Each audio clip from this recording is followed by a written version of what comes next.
Good morning, co-chairs, members. Co-chairs, it's now 10 o'clock. I think the meeting can start. Thank you very much. Good morning. Good morning, honorable members. Good morning, colleagues from the Secretariat in support of the committee. Good morning to the co-chair, if everyone is here. And good morning to the Deputy Minister and his delegation. Is everyone on the platform already? Good morning, Chair. I think we're all here, but perhaps we can have a roll call to see who's here. I'm sorry, Chair. Mr. Holomisa is still gonna log in. He's not logged in yet. Who?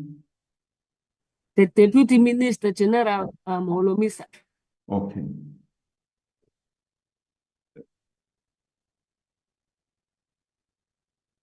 Is anyone in contact with his office? Yes, Chair, I am. Okay.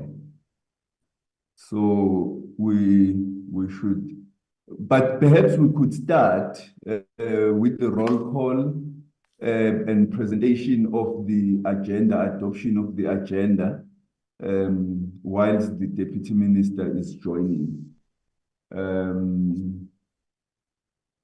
Colleagues, I suppose what we will do in terms of the roll call is to avail our videos just to indicate who is here, so that you can just avail the video, turn it on, and after we see you, you can then switch it off. Thank you. So you can see I'm here in person. Thank you. Can we get the next member? I see Honorable Niehaus is on the platform. Thank you, Chair. I presume that the fact that you can see me is enough introduction, or do you want a proper introduction? You can just, I think so far it's enough. That's fine, Chair. Thank you.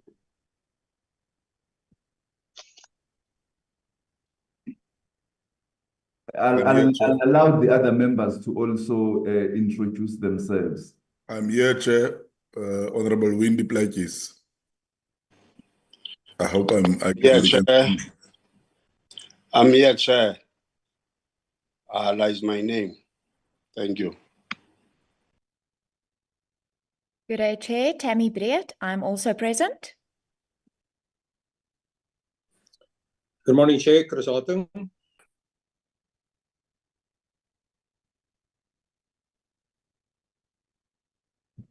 Good morning, Chair. Pizzo Noe here, present. Traveling in the car. Yeah.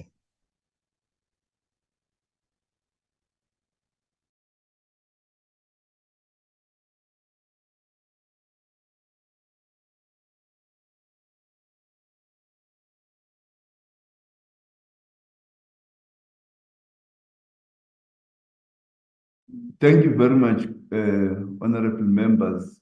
But do we have a quorum? What is the quorum for this committee?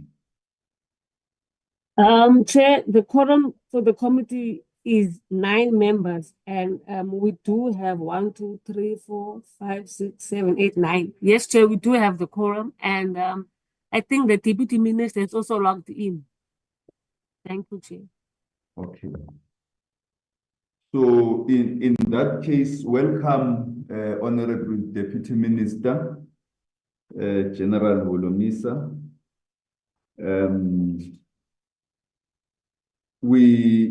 Now that we have a quorum, may I suggest that we present the agenda? Could you please show the agenda on the screen?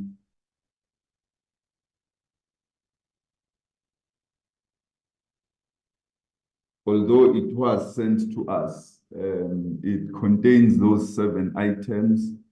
The briefing on the letter of employment, the consideration and adoption of the 2024 draft third Joint Standing Committee on Defense Program, the presentation on the legacy report, and the midterm report and status of the SANDF, consideration of minutes of our first meeting. Now, colleagues, this meeting is supposed to end at 1, which means that the presentation of the reports, because these are quite extensive reports which were circulated to us before today's meeting. So I hope that members have read them, so that when the presentation is done, it does consider that we have about 3 hours for this discussion from now until 1. Do we have a mover for the adoption of the agenda and the seconder? I move, Chair. Thank you, Honorable. I second, Chair. Now, the difference, colleagues, is that we cannot, I don't want to presume, because I know the voices, but if we could indicate who is moving for the record, because it's not showing on the screen, I think for the records of the committee, of the secretariat taking minutes. Thank you, Chair. It is Carl Niaus moving.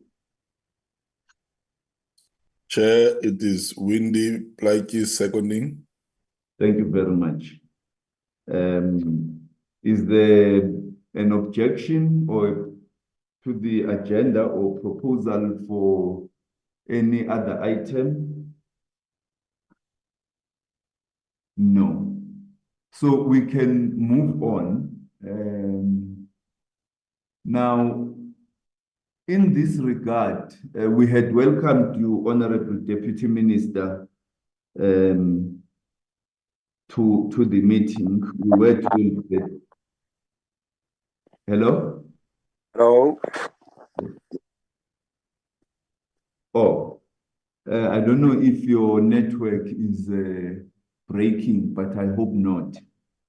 I can hear you loud and great. Thank you very much. Honorable members, we were... Yes, Deputy Minister? No. I'm not at all. Okay. We were given an apology from the minister, and she indicated that the Deputy Minister will attend and lead the presentation on the deployment letter, the employment letter of the SANDF. According to Section 201(3) of the Constitution, the President is required to inform Parliament promptly and in appropriate detail of the reasons for the employment of the Defence Force, any place where the Defence Force is being employed, the number of the people involved, as well as the period for which the force is expected to be employed. This letter related to the current deployment of the force for the consideration of the committee in cooperation with the SAPS, which was published in the Parliament's ATC on 7 November 2024. In terms of the newly adopted Joint Rules of Parliament under Rule 156, the JSCD is required to report to both houses with regard to the employment of the SANDF by the President in fulfillment of an international obligation in defense of the Republic or in cooperation with the South African Police Services. Therefore, the committee is to receive a briefing from the SANDF on the latest deployment so that we can report back to both houses in compliance with the relevant rule. This was by way of introduction, colleagues, and I request, therefore, that the Deputy Minister takes the floor for the provision of the briefing.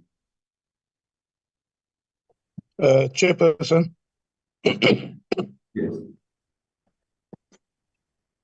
Chairperson, good morning. Yes. Can you Yes, hear me?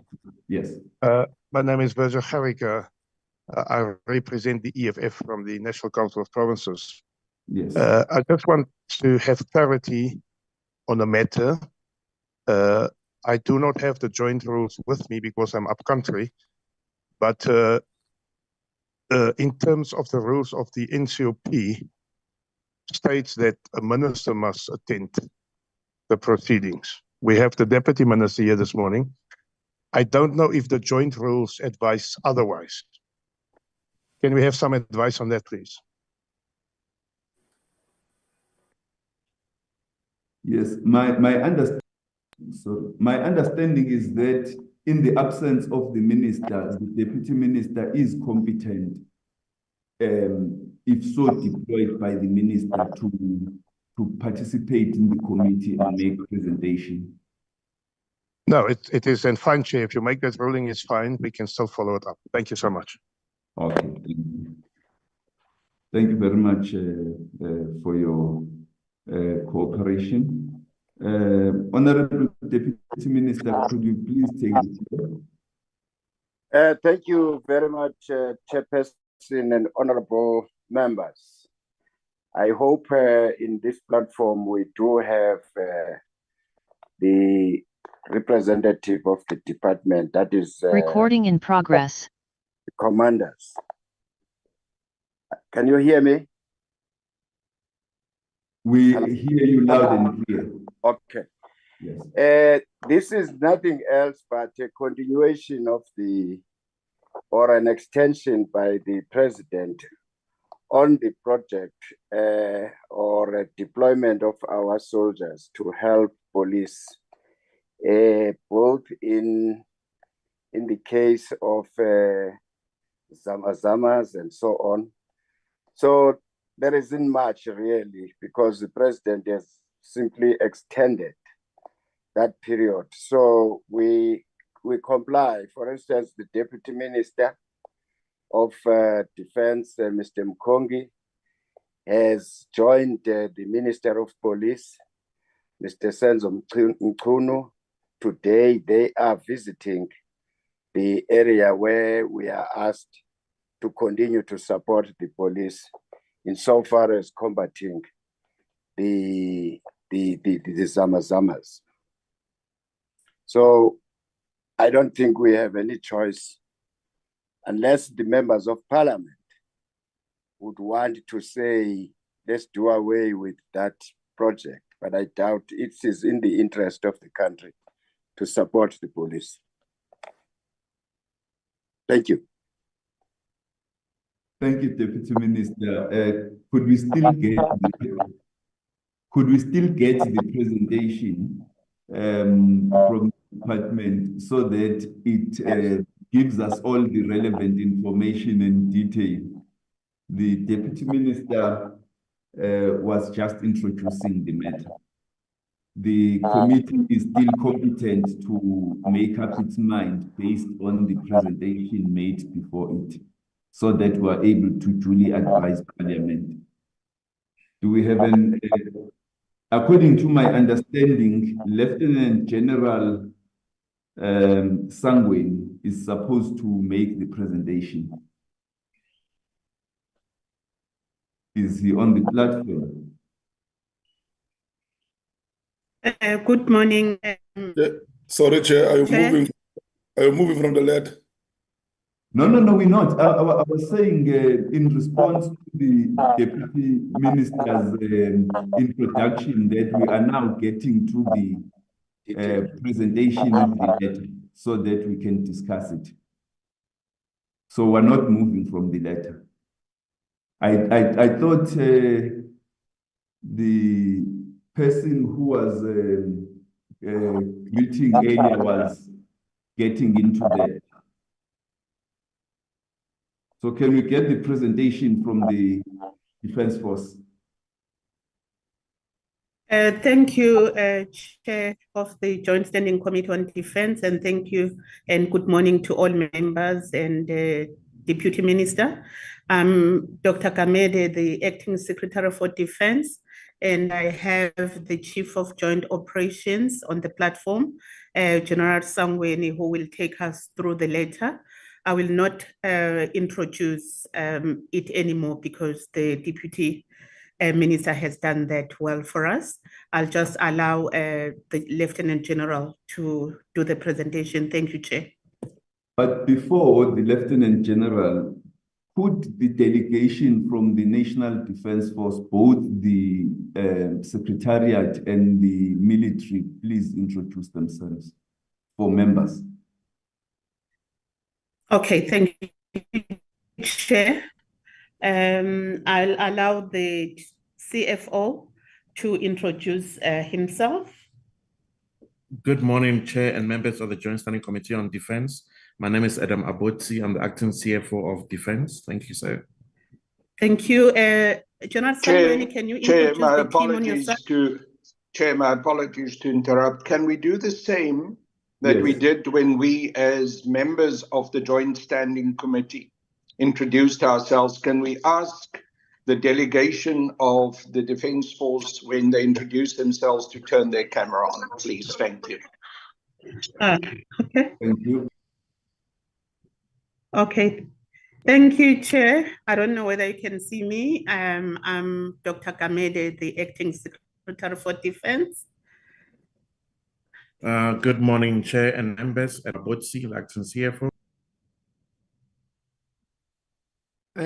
Chairperson, good morning to the members of the committee. I'm Lieutenant General Sangweni, the Chief of Joint Operations, who's going to do the presentation today. Thank you.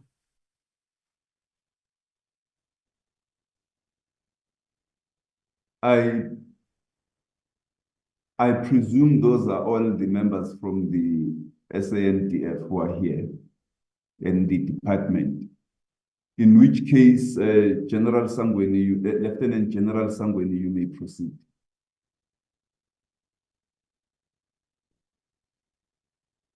Thank you, Chairperson. I'll request that the presentation be run from that side, if it's accepted, Chairperson. Yes, please. We can see. Thank you. I hope I'm audible enough. Chair, we can skip slide number 1, as well as the slide number 2, as it has been introduced by the Deputy Minister Olomisa. Chair, in this slide number 3, just amplifying and confirming that the President has authorized the extension of the employment of the SANDF for service in cooperation with the SAPS. Here, what is important to note is that it is an extension. This is the 3rd term or period under Operation Prosper illegal mining. And furthermore, just also confirm the legal prescripts that were applied and are adhered to, Section 201(2) alpha. On bullet number 3, Chairperson and members, here is just a narrative to confirm that the deployment or the authorization by the President and ultimately the deployment comes out of the security cluster as part of the effort of the security cluster, wherein a need was seen last year already that there is a need to address the prevailing high level of illicit mining and related criminality. Chair. Next slide. Procedurally, the president authorized 1,100 members of the SANDF to deploy to fight illegal mining and criminality. It is important that I amplify this part. How we capture to say illegal mining and related criminality, because when you are attending to the illegal mining in the shafts, the areas and the communities in the area are also affected. You will find these illegal miners with the terminology used normally said zamazamas, also in the communities which are closer to the disused mine shafts, and they stay there and they also do criminality in those areas. So it is covered that the criminality, which is not purely illegal mining, is part of this deployment as approved by the president. This deployment will be for a period of 5 months from the 1st of November till the 31st of March 2025. We want to confirm and to appraise the committee that this is the 3rd term of deployment for Prosper illegal mining. Chair, I should have maybe in the beginning indicated, or rather confirm, that Operation Prosper is the code name, standing code name for all SANDF operations in cooperation and in support of the SAPS. So when we have more than one Operation Prosper, then we tag it for what particular operation, like this one, Prosper illegal mining. We currently also have Prosper Eskom power stations, but this one is Prosper illegal mining. Next slide. As required in terms of processes, we have to confirm or indicate the expenditure. The expenditure estimated to be incurred is 140,451,853 rands, chairperson, with a breakdown, a broad breakdown of the compensation of employees to that amount, as well as goods and services. The committee, we wish to take note that the cost for this deployment is unfunded in our financial allocation 24-25, and thus it is expected that there will be a funding allocation and or provisioning by National Treasury in line with the decision and authorization by the President. Chairperson and members of the committee, I wish to emphasize this one. As I said, this is the 3rd term of this deployment. The previous 2 we deployed and incurred costs, whilst the allocation, we were not, the SANDF was not provided with the allocation for the expenditure that is incurred. So this time we are wishing and requesting that the committee support us and assist us that we get the allocation as approved by the cost as approved by the President from National Treasury. Because with the previous 2, we had to rob Peter to Paul to get through this deployment. Next slide.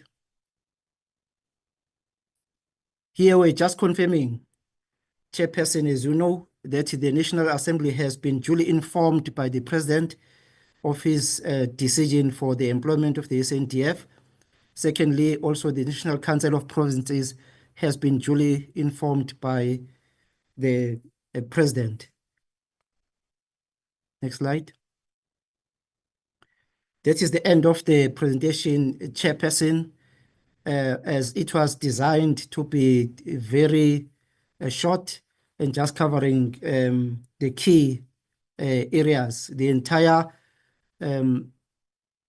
motivation and rationale went through the process of the minister to the presidency, and the president authorized the deployment. I submit, Chairperson. Thank you very much, General. Can we then, honorable members, take comments? Chair, I've raised my hand. Can I proceed? I now see it. Yes, you may proceed. Thank you, Chair. I want to thank... Chairperson. Yes, I now sorry, know... just on a point of procedure, please. Yes. Chairperson, just on a point of procedure. Mr. I would like to know, how does it work on this virtual platform? I've raised my hand some time ago. I was ignored. Do I just jump in, unmute, and speak, or will you? I now have opened the list of participants. I see there are hands, so I will correct that mistake. So since I had already noted Mr. Niehaus, please let's allow him to proceed, and then you will follow Mr. Harting, Mr. Plakis, and Mr. Pito. Thank you, Chairperson. Let me thank the Deputy Minister, General Holomisa, for his short introduction, and also for the more comprehensive introduction that was given to us by Lieutenant General Sangweni. The Deputy Minister said there's nothing much to this particular deployment and suggested that it is path of course. I have a little bit of a different attitude to this, Chairperson, because when we deal with issues like this, and especially when it is a continuation of such a deployment under this Project Prosper, and it is the third time that it is being done, certain conclusions, certain deductions have to be made from such a deployment. I think, first of all, let us say we all agree that there must be decisive action against crime, and specifically also about the criminal issues that are being addressed by this deployment. But it does raise some serious concerns about the role of the South African Police Service and the inability of the South African Police Service to address this issue. Chairperson, it is relevant because when the previous announcements by the President was made of Project Prosper being rolled out, the Joint Standing Committee for the 6th Parliament raised their concerns. And if we look at the presentation that we will still discuss a little bit later, and that refers to the JSCD legacy report of the 6th Parliament, on slide 12 of that presentation, the committee states the following: it observes an increased reliance on the SANDF for both internal domestic deployments in support of the SAPS and other government departments, in addition to its external conventional peacekeeping and peace enforcement operations. While aligned to its constitutional mandate, the South African National Defence Force is in some instances not fully suited, trained, funded, and equipped for these internal deployments. And Chairperson, I think we need to acknowledge that these kinds of deployments are special emergency deployments. They are not standard in terms of what the role of the South African National Defence Force should be in terms of our constitution, and that is to deal primarily with external threats. We need to raise our concern about the impact that these deployments has on the South African National Defence Force, which is severely underfunded, which in all its different compositions, whether you talk about the Army, whether you talk about the Air Force, whether you talk about the Navy, whether you talk about the medical services, are really battling to keep going. Yesterday, in the National Assembly, I warned that the SANDF is collapsing. I honestly hope that the Commander-in-Chief of the South African National Defence Force, President Ramaphosa, understands the kind of pressure that is being put on the SANDF with these kinds of deployments. And I took note of what Lieutenant General Sanweni said when he said to us, the previous times that we were deployed in this manner, the unfunded costs had to be carried by us, and we had to rob Peter to pay Paul. Chairperson, what it actually means is not to be robbing Peter to pay Paul, but they're actually robbing South Africa from being able to have an adequate and well-funded defense force. So I think we need to support very strongly what the General said to us, that we must insist that this amount of 140-odd million rands, which is the total estimated cost of this part of Operation Prosper, must be dealt with and must be covered through funding provided as an allocation and further funding by the National Treasury. But Chairperson, when we report to the National Assembly and to the National Council of Provinces, we need to make it clear that there has to be a proper understanding of the role of the South African Police Service and a proper understanding of the role of the South African National Defence Force. In the presentation that we have received, and I take us to slide 3, bullet point number 3 states to us the deployment of the SANDF is part of the security cluster effort to address the prevailing high level of illicit mining and related crimes by illegal miners who carry rifle caliber weapons, explosives, etc., etc. Chairperson, one of the critical duties of the South African National Defence Force is to control our borders, to prevent the smuggling of semi-automatic weapons in large quantities over the borders of South Africa. They dismally fail to do so. We have been told in the Portfolio Committee for Defence and Military Veterans that they need at least 22 to 25 border control units, and they only have 15. What we need is the South African National Defence Force first and foremost carrying out its responsible duties to control our borders and prevent these high caliber weapons from entering our country.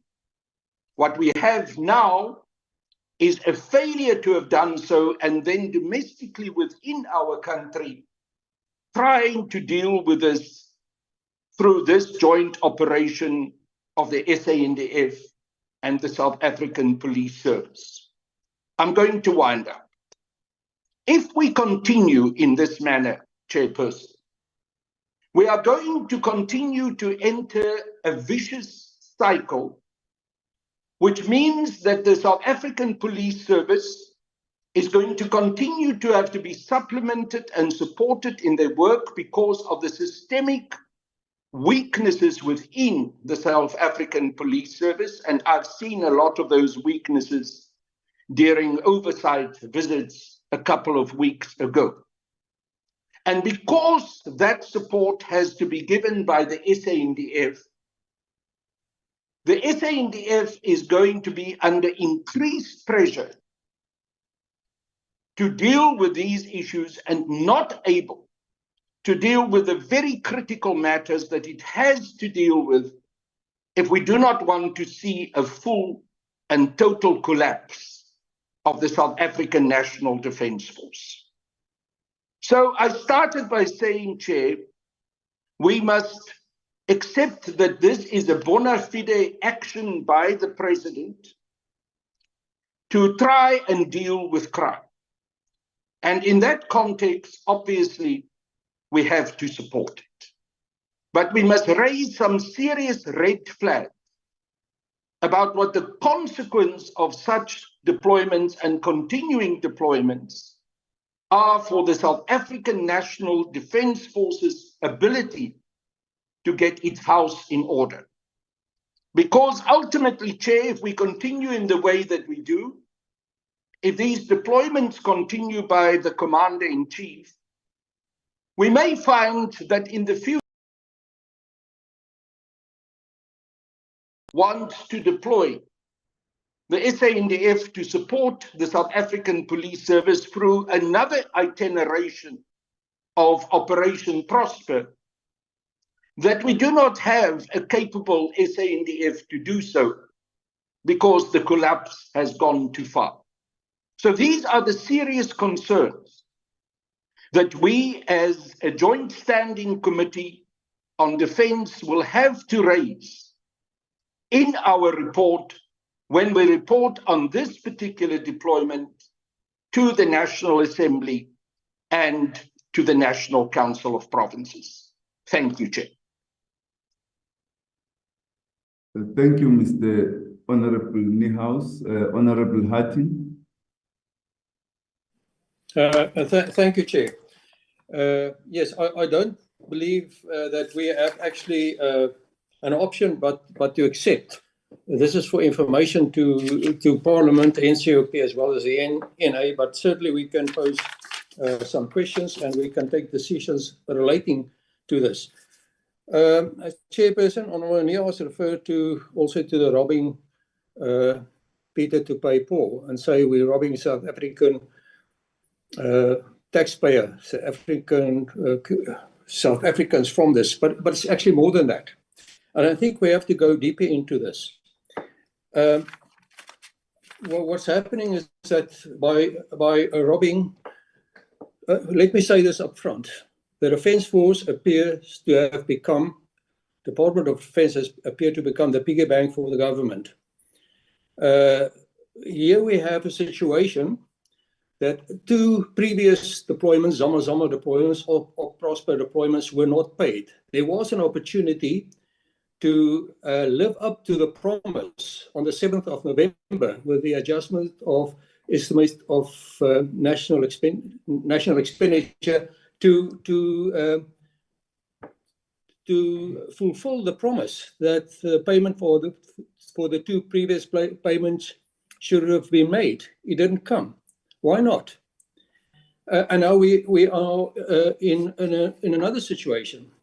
We are not only robbing the public, we are also robbing our own soldiers, our deployed soldiers. We're robbing them from proper training, from proper support. And proper training, lack of proper training leads to the lack of discipline, which we have seen in the DRC and still hear of frequently. So it's got much more implications that's hidden here.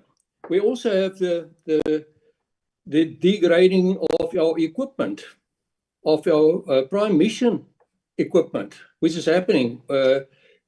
We have had different presentations at the beginning of our term from all four arms, and that is a complaint. We see that. We see the irregular expenditure. We see that credits are not being paid. So we are not only robbing the public, we are robbing the Defence Force, our equipment, and also our troops for proper training.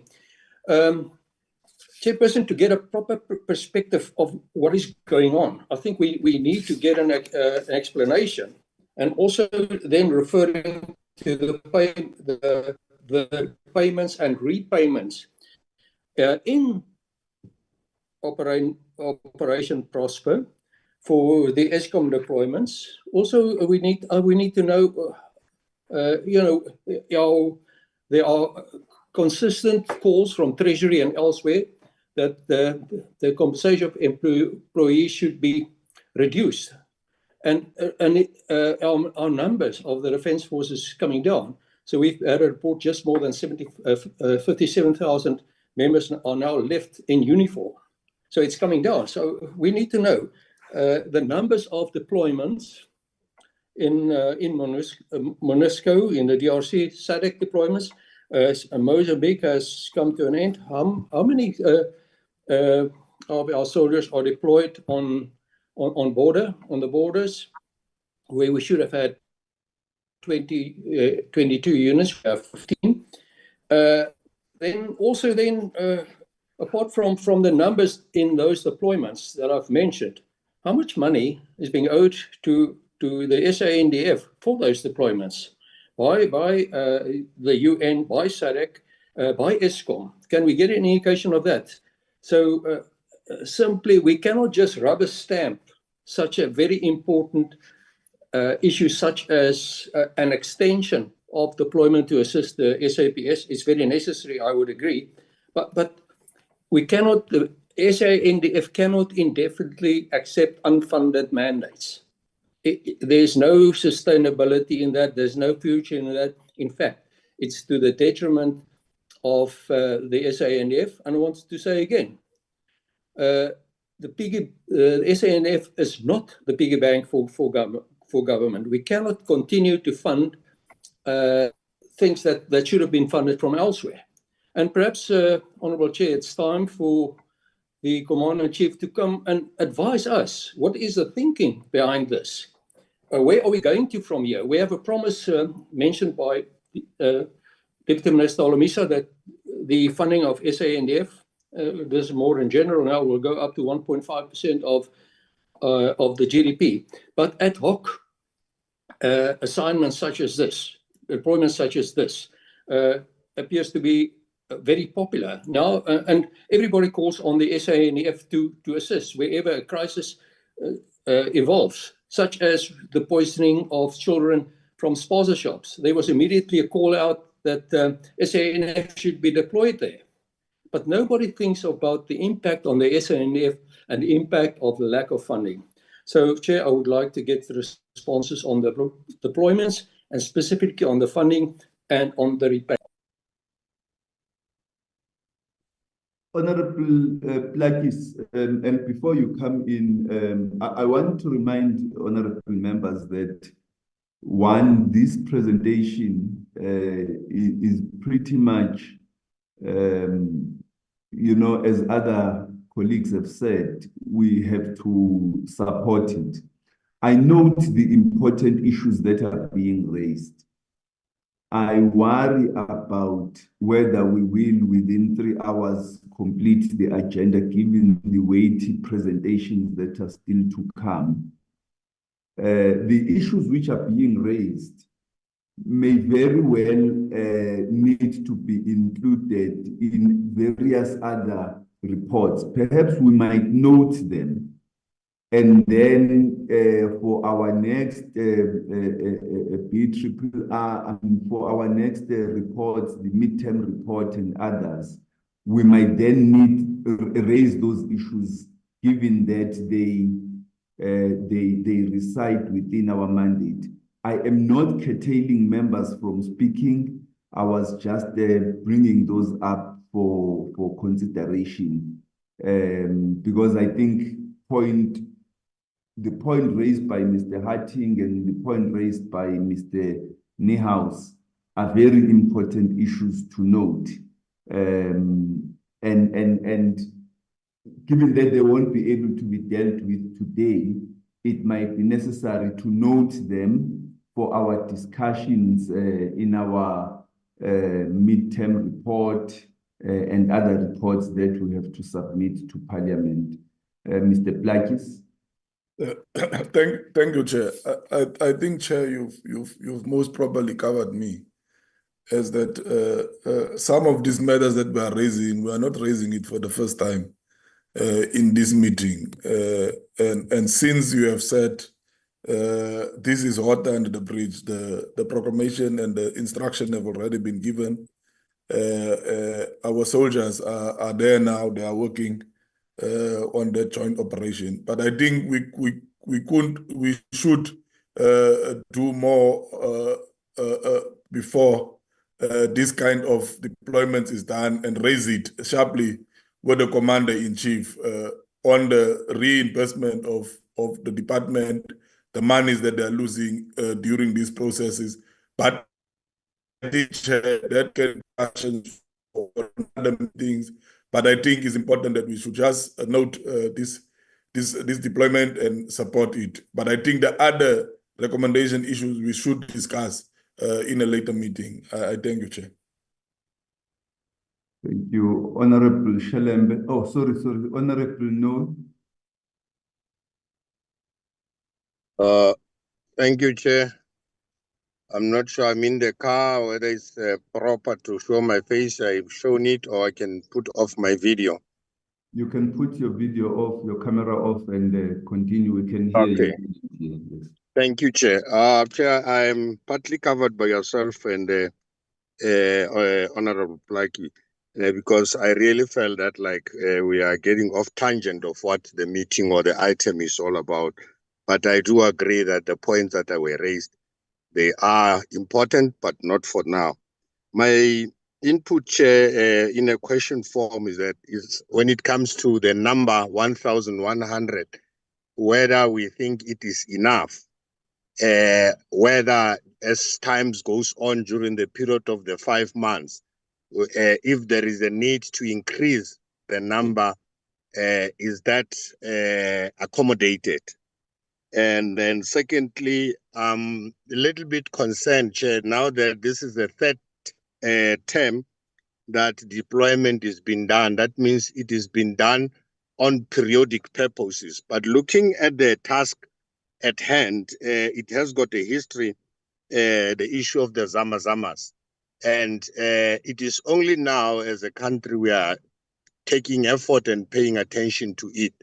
And now that we have got a cluster, a security cluster, which I think to address the issue of the budget, it should be somehow considered in that respect, so that there is no member of the cluster who will complain about the cost as far as the operation is concerned, will be affecting their budget.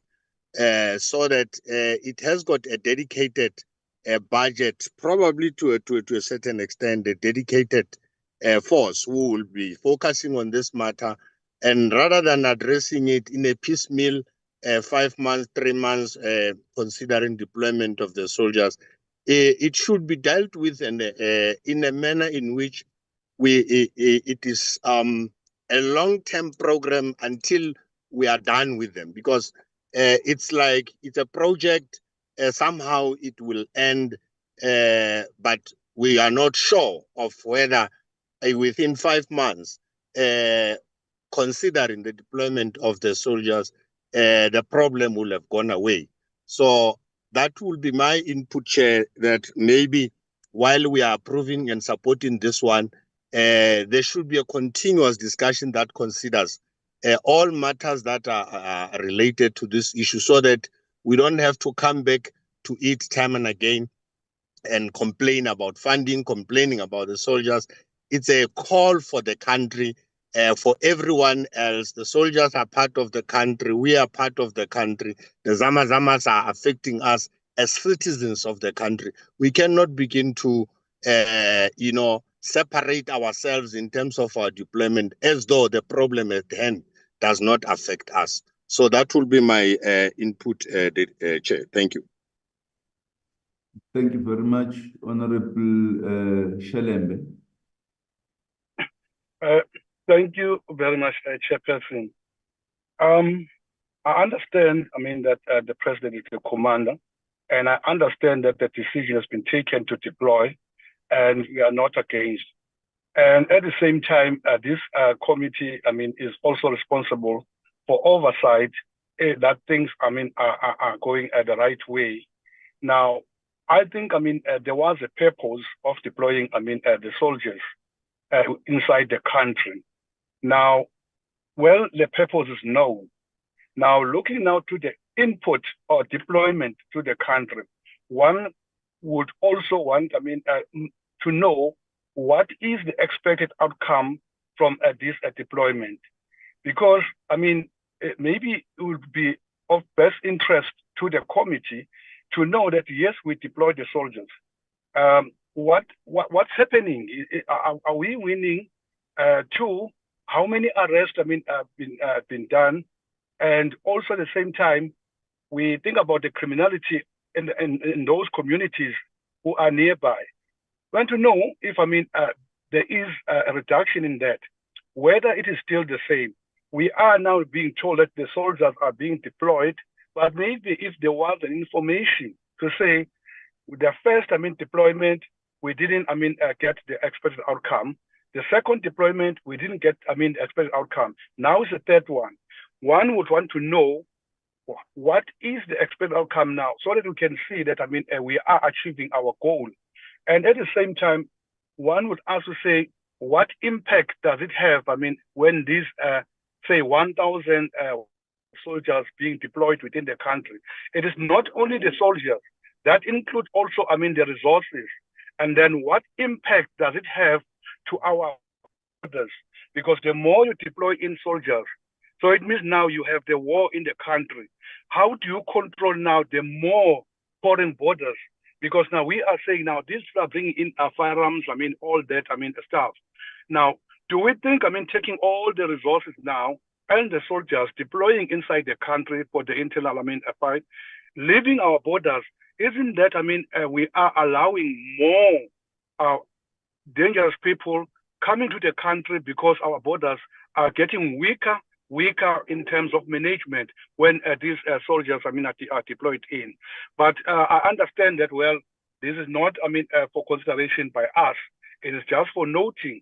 That is bad. Maybe in future, I will appreciate that maybe we are updated now of, the performance, whether this thing of deployment is working or not. Thank you. Thank you, Honorable Gericke. Thank you, Chairperson. And good morning, Deputy Minister and all other colleagues. Chair, I am mainly covered by my colleague, Honorable Carl Nias, but I just want to understand the item contains very important information. It is the deployment of our soldiers to those areas of the Zamazamas. It also contains important information about the budgets.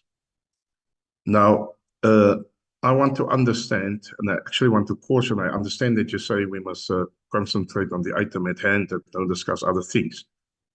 But we all know that in this country, people are being called back many years after they have concluded their terms in office. They are called to courts of law, and they're even criminally charged when they make incorrect decisions. We must make informed decisions here. We must recommend the right decision in whichever way. So the first thing I want to understand, and I want clear guidance on this, we understand in terms of the Constitution, Section 205, we understand the roles and responsibilities of the police to combat crime and so on and so on. We also understand the roles and responsibilities of the army.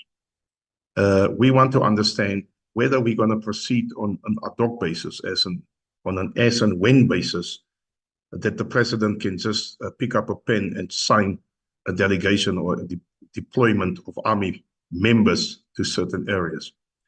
We need to understand, how do we categorize this instance of the Zamazamas? Do we categorize it as a war crime or as plain criminal?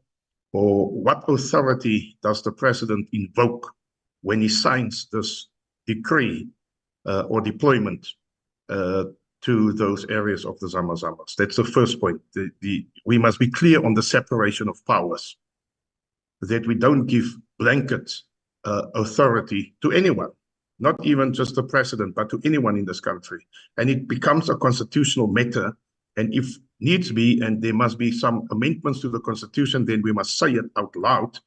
But we cannot allow a situation open-endedly where we just sign decrees and declarations and authorize people to do A, B, and C. The second point is that this is the third time, and let me just call it in my own words, third time of deviation where where the army is involved. If this is the third term and so much money has been spent, and these Zamazamas are still on the scene and they are still doing what they are doing, I mean, there's a huge number of them underground at the moment, then it means that we are not winning the battle. So what is our backup plan in terms of winning the battle? Because this is a serious crisis. And we are not against the deployment of the army. We say whenever the army is being deployed, it must be done in the right way. Then thirdly, who is taking control of the scene? Because the media reports, as I've seen last night, there was a spokesperson of the police, and that spokesperson was adamant to say that nobody will be allowed to go underground to rescue or salvage some of those people. So who is actually taking control of the scene at the moment? Is it joint control? Is it the police?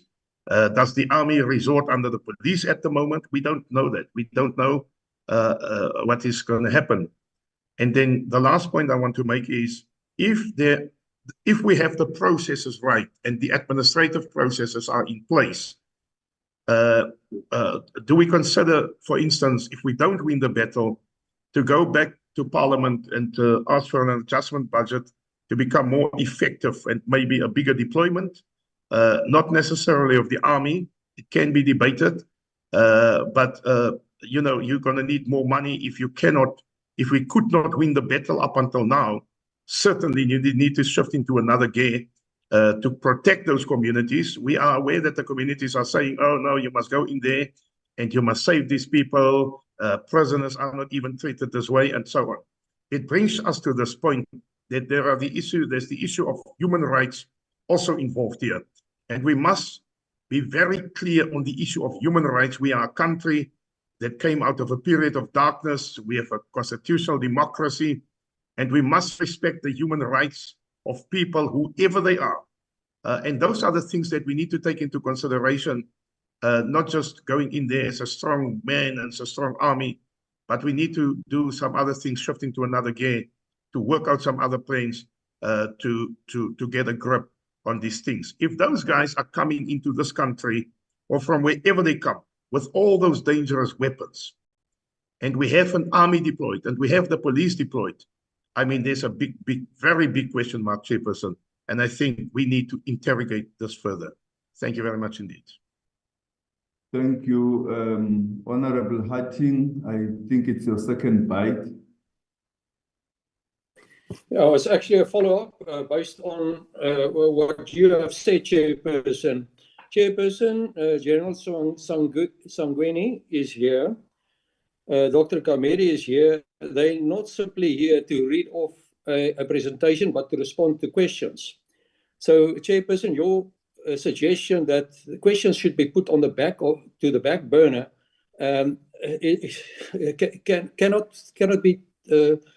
cannot be sustained.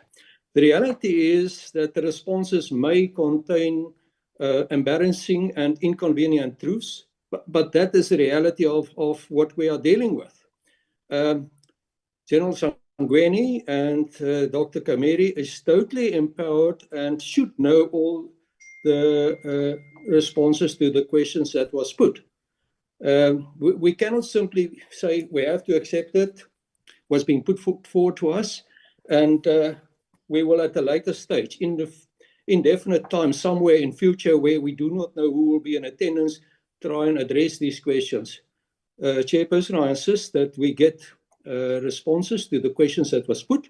And if it cannot be provided today because lack of time, that it be provided to us within 7 days in writing. Thank you, Chair. Thank you, Honorable Hatting. I don't want there to be a dialogue between you and I, because I think you either mistakenly or deliberately did not hear what I was saying. But let's carry on. Honorable Niehaus.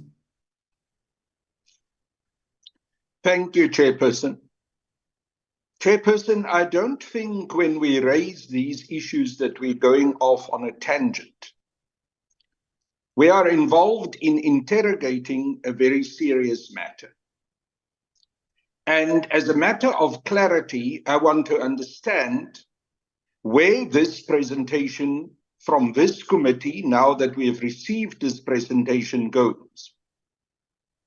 I was told that we need, on behalf now of the National Assembly and also the National Council of Provinces, to give a report to say that we have received this presentation. And that is exactly where the critical issue arises. When we give such a report, are we simply going to become a rubber stamp?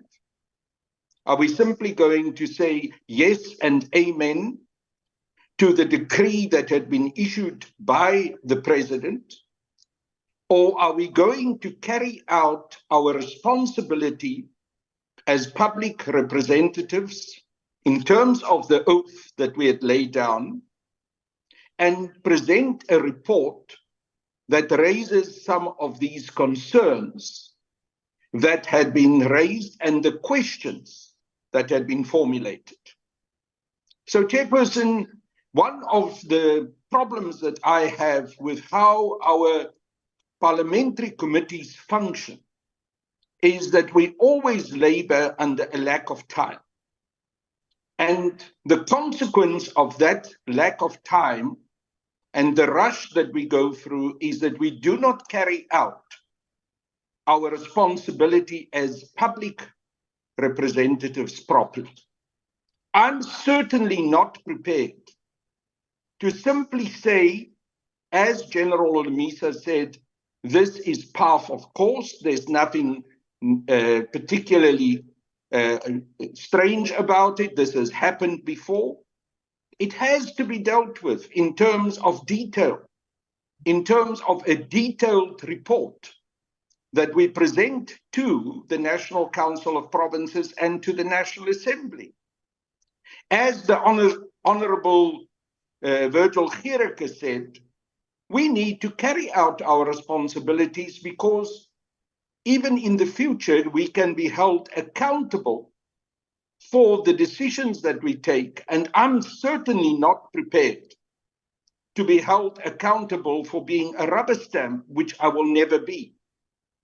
So, Chairperson, I'm asking of you, if we are unable to deal with this issue in detail now, and we cannot have a series of answers to the very pertinent questions that had been asked by members of this committee, that we need to have a follow-up meeting where we deal with this, and where the report that we eventually present to the National Council of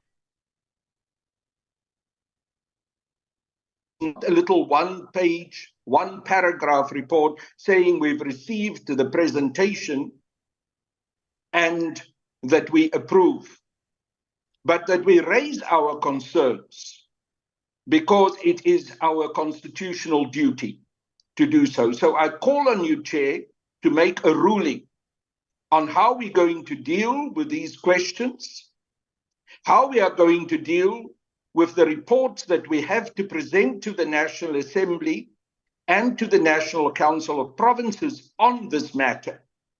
Some of the other members stated that we have raised these issues in other fora before, as if the fact that we raised them in other committee meetings I suppose they were referring to the Portfolio Committee on Defense and Military Veterans, doesn't make it important to raise these issues in this particular context. They are wrong.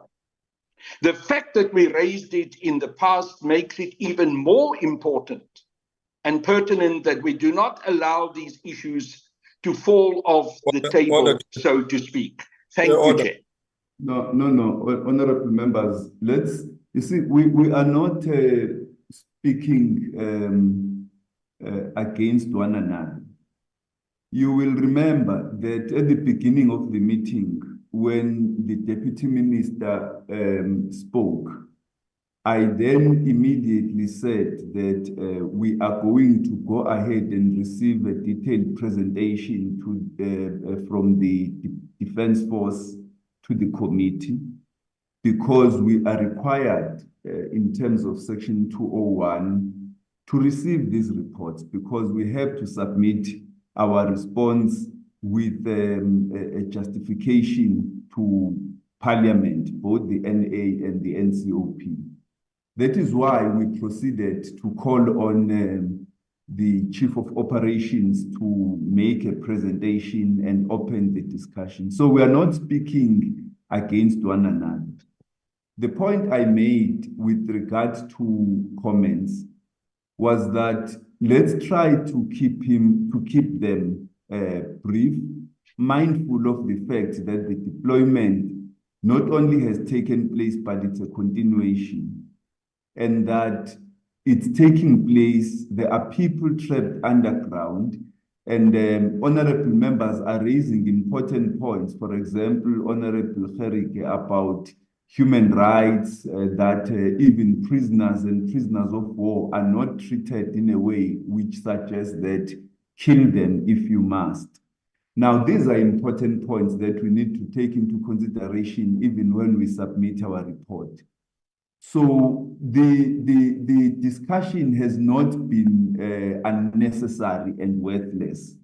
Let's keep the tempers down, listen to one another, and then at the end of the comments, I see the co-chair also wants to comment. At the end of the comments, we will then take a decision and prepare a report, which will be adopted at the next meeting. But all of that having been said, it is necessary, because some of the comments that honorable members are raising are of such a nature that we do need to raise them with Parliament in a very serious manner about the capacitation of the National Defence Force, its responsibilities, its resourcing, and so on. All of those are part of our mandate as the committee. So let's not extend the conversation, colleagues. The points have been made and very well understood.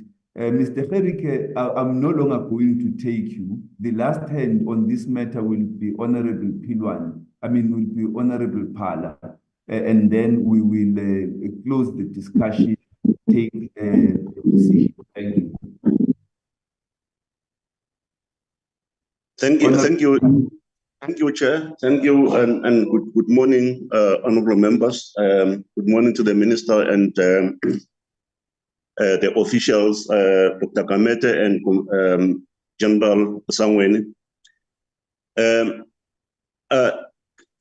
Chair, I think you have covered me. I just wanted to make an emphasis that we are dealing with a very complex matter. We are dealing with a crisis. And that's the reason why there is this decision by the president, and we should fully support it. And I would say when we receive the report, we'll have to deal with the report extensively. We are in crisis, and our country is under attack, is under siege. We need to deal with this issue, to make sure that our communities are safe. So I just want to emphasize that we are taking this matter serious. We'll deal with them, And as soon as we get the report from the SANDF, we'll have to deal with it accordingly. We will not, honorable members, just push things aside. We'll have to make sure that we really support this department, and this department must able to do its job. Is concerning to many of us about the state of operations and the way it is currently. We'll need to assist. We need to come together. And Chair, that's what I just wanted to say, that we'll deal with these matters. We are taking these matters serious. Thank you. Thank you. So there are two approaches. First one is we're going to have to move adoption of this deployment and note any objections, if any. But the comments that have been made will be contained in our response to Parliament, in our letter to Parliament, as well as the report, that the extensive report of the committee that we have to submit to Parliament, because they are of such a nature that they cannot be ignored and let to slide. But I therefore put this letter of employment to the committee for, is it acceptance or adoption? Chairperson? Yes, Honorable Hart. There were questions put. Are you dismissing the questions? Yes. To that step, or are you going to give Dr. Kameri and the general opportunity to respond? Correct. Sorry. Correct. General. Chair, sorry. Can you just check the chat box, please? I understand that you're not going to give me a chance, but check the chat box and make a suggestion there, please. Okay. Thank you. I'll check it. General and Chief of Operations and Acting Secretary for Defense.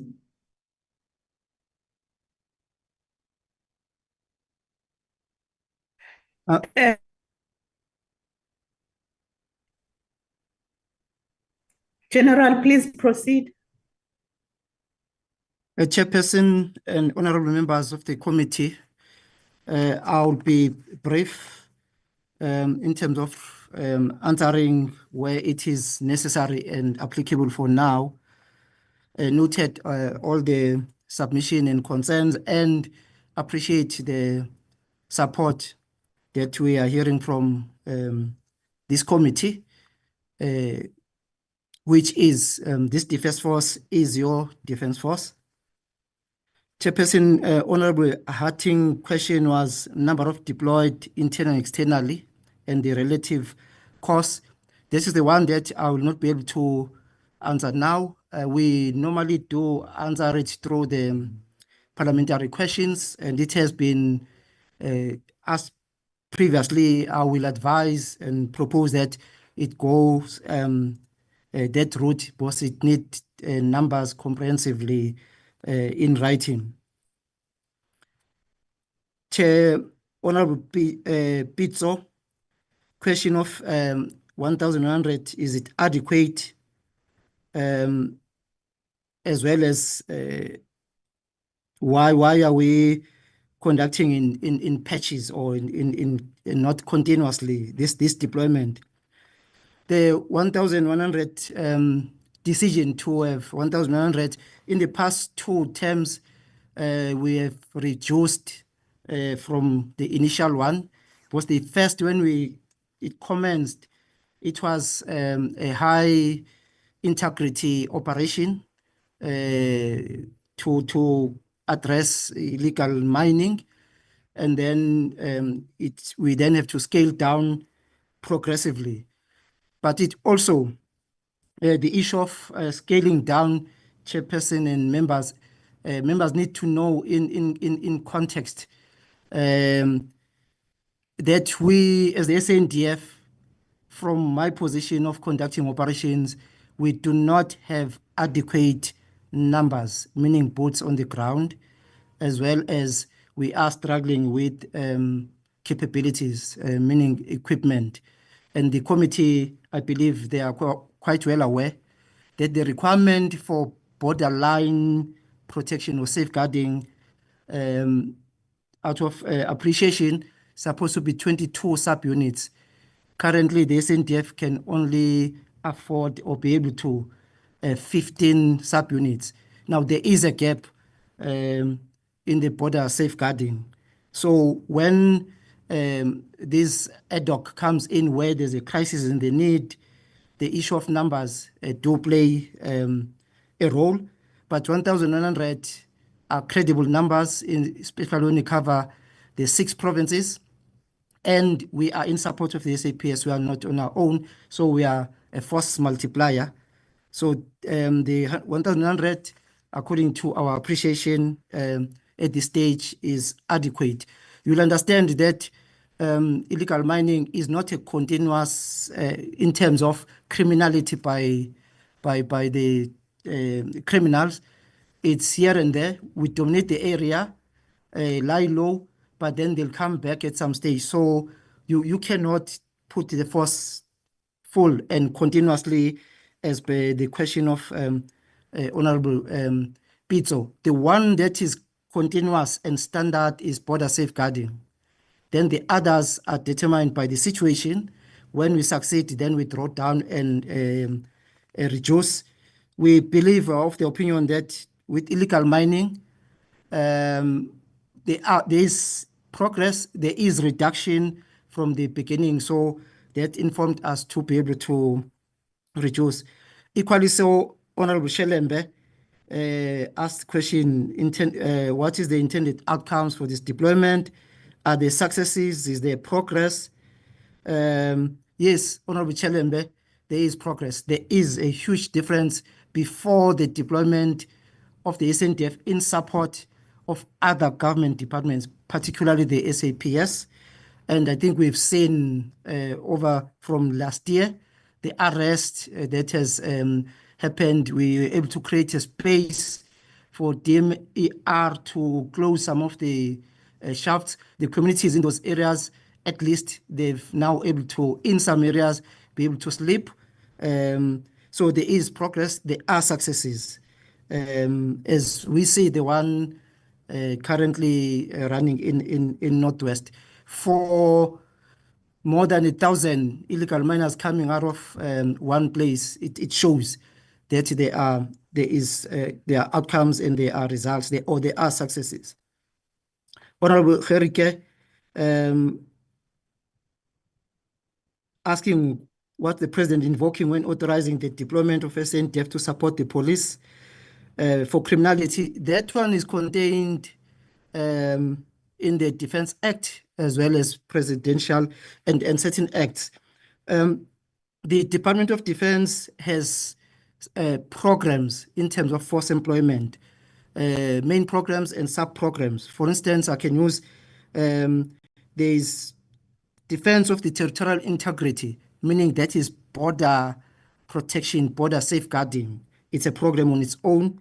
Then we've got international obligations where we contribute to peacekeeping in the region and internationally.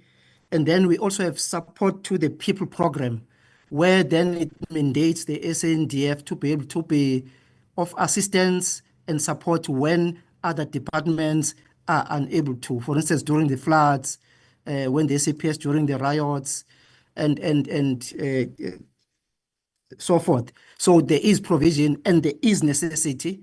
Yes, SANDF primarily is for border safeguarding and protection, the territorial integrity. But if other departments inside the country, our military cannot then, if available and capacitated, not assist. When our people are suffering with no water during the disaster, which is Operation Chariot, we have to. We have knowledge and skills and capacity to support other government departments. And I think all of us, we're quite well aware there is sometimes a need for SANDF or military to come inside and then assist for a particular time, conclude that and then withdraw. the issue of is there consideration for all who is handling the scene. We are in support of the SAPS, so the SAPS is the lead department, and if it includes issues of arrest and then the SAPS does so. So they are handling the scene. We are in support and assisting the SAPS and other government department, which is DMER. Is there consideration for human rights from the military point of view? Yes. Yes, in all our deployments, we have code of conduct. We also have rules of engagement. Code of conduct particular to a specific situation, tailor-made, to say, soldiers, you can do this, you cannot do this, this you can do in this manner. And then human rights, our SANDF subscribes to and uphold the conduct of war in line with international prescripts. So that one, the committee must rest assured. I submit, Chairperson and members. Any further responses? Chair, thank you. Just to correct the omission there by the General. In the first deployment, we were given as a security cluster, the money was divided, and we requested 492 million, and we were only allocated 150 million. And we overspent we went up to 350 or so million. So, but with the second deployment and this one, we haven't been given anything. I thought I should just make that clear. And the spending on all the missions, we do have those. We can submit those in writing if members do require that information. Thank you, Chair. General? Which general? Oh, sorry. You are the country's general. So. Our chairperson and honorable members, I have nothing to add, and I hope that some of the questions which have not been successfully been answered, they will be submitted in writing as the department officials are saying so. Other than that, the truth of the matter is that the crime in this country needs to be prioritized. In doing so, we may have to look at the possibility that the committee, or rather joint standing committee, be briefed, perhaps by the representative of the National Security Council, on how are they planning to deal with the rate of crime, because we can come up with priorities of economy and so on and so on. But if the environment is not safe for the investors to invest in this country, we will have a big problem in future. So I would suggest that the committee must recommend to the House that perhaps the issue of security must be prioritized in general, because the rate of crime, you can talk about zamazamas. People are being maimed almost every day in the villages, in the townships, and the police are stretched. So there has to be some sort of parliamentary intervention which directs the president to prioritize the issue of crime in this country. Thank you. Thank you very much. Honorable Harting, is the telepathy here? Chairperson, I need to respond. And I thank you for General Holomisa for his response, displaying his extensive experience in Parliament and in committees. Chairperson, the General referred some of the questions that I've put said that it is not necessary or applicable, and that he suggested that it be put to the Minister in parliamentary questions. The Chairperson, it's not within the General's prerogative to decide what's applicable and necessary for this committee. So please, those questions, like General Misa has stated, should then also be sent to this committee in 7 days. This committee is a place where questions and concerns of this committee should be addressed. We should not be sent to go the parliamentary route. This is our first stop. So, Chairperson, if you can rule that those responses receive us within 7 days, I will.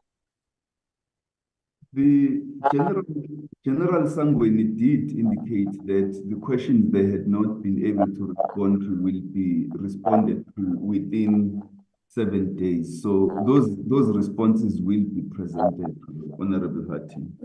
No, Chairperson. Honorable Hatting, the meeting is not yours alone. It's not true. Please, and two, what you're saying is Honorable Hatting, the meeting is not yours alone. And two, there is a chairperson in the meeting. Just respect the chairperson. I have already ruled, as you have requested, that those questions will be responded to within those 7 days, as General Sangweni had also indicated. And they will be. Please respect the rest of us. Now, Honorable Member. Chairperson, I have my hand up. Honorable Hatting, you are derailing the meeting. I have my hand up, Chairperson. And there are meeting procedures. Chairperson, but please then respect the members as well. Honorable Hatting is a chairperson. Specifically said that the questions you are going to be go through the parliamentary process. You are going to be muted if you continue to behave in this way. If you continue behaving in this way, you will be muted. We are not here to entertain you alone. There's all of us in this meeting. Honorable members, the questions that were not responded to will be responded to within 7 days. Secondly, Honorable Minister, Deputy Minister, can somebody advise the Deputy Minister that is disrupting the meeting?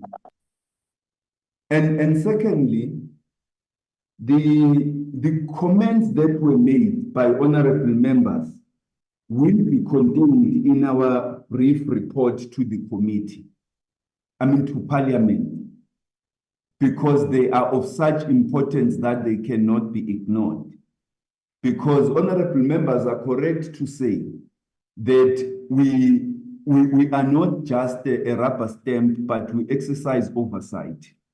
And in terms of that oversight, we need to raise our concerns with regard to this and other deployments. Thirdly, the comments will also be noted for future reports that we have to submit to Parliament. And in terms of those, there will be extensive discussions again so that they are taken on board. And fourthly, there has been a suggestion from Honorable Gerike that we undertake an oversight visit to the area, to the areas affected. And I think the committee, I want to put it to the committee to consider those, to consider that proposal favorably so that we can then put it in our program and the committee secretariat begins to assist us in that regard. And fourthly, I then want to put the letter of employment before the committee for acceptance. Do we have a mover for adoption? I see there are two. Chair, I've raised my hand. Yes, I see there are two hands that are up. Honorable Niehaus. Thank you, Chair. Yes, Chair, I would like to raise that we agree on adoption, but I have a question on procedure. You were referring to the report that is going to the National Assembly and to the National Council of Provinces. My request is that before that report goes to the National Council of Provinces and the National Assembly, that it must be tabled in front of this committee, that we can formally adopt it, and then it can be sent to those two assemblies. Chair, can you please rule on that? Otherwise, I do not have a problem with the way in which you have summarized the process for us to go forward, but I need clarity on how we are going to process that report in order to make sure that we as a committee can actually formally say that we have adopted the report. Thank you, Chair. Thank you, Honorable Plakis. Chair, I want to move for the adoption of your summary, and also the secondment of Honorable Gereka's proposal. And I think what Honorable Nias is raising is going to be the process. I then support, Chair, with the proposal or the secondment on the proposal of Honorable Gereka. Thank you. Honorable Gereka. Yeah, Chair, thank you very much. And colleagues, thank you for the support. Can I just ask, Chair, in order for us to have a comprehensive view on what is actually happening, and also included in our report, would it not be advisable to do the oversight and also include the observations of the oversight into that report as well? I'm just asking. You know, I don't know how viable it is to organize this oversight visit on an urgent basis. It is a crisis. Everything must be urgent now. So I'm asking if we can do this on an urgent basis and also include our observations into that report going to both houses. Thank you. The difficulty is that if this letter delays, and I think we must be advised here, Mr. Van Rensburg, Dr. Van Rensburg, because the response to the letter of employment can be brief, but then we undertake the oversight with the purpose of submitting that more extensive report. But we had written to the chairs, to the Speaker of the National Assembly and the Chair of the NCOP, requesting a debate. There is an outstanding debate from the previous term on the SANDF.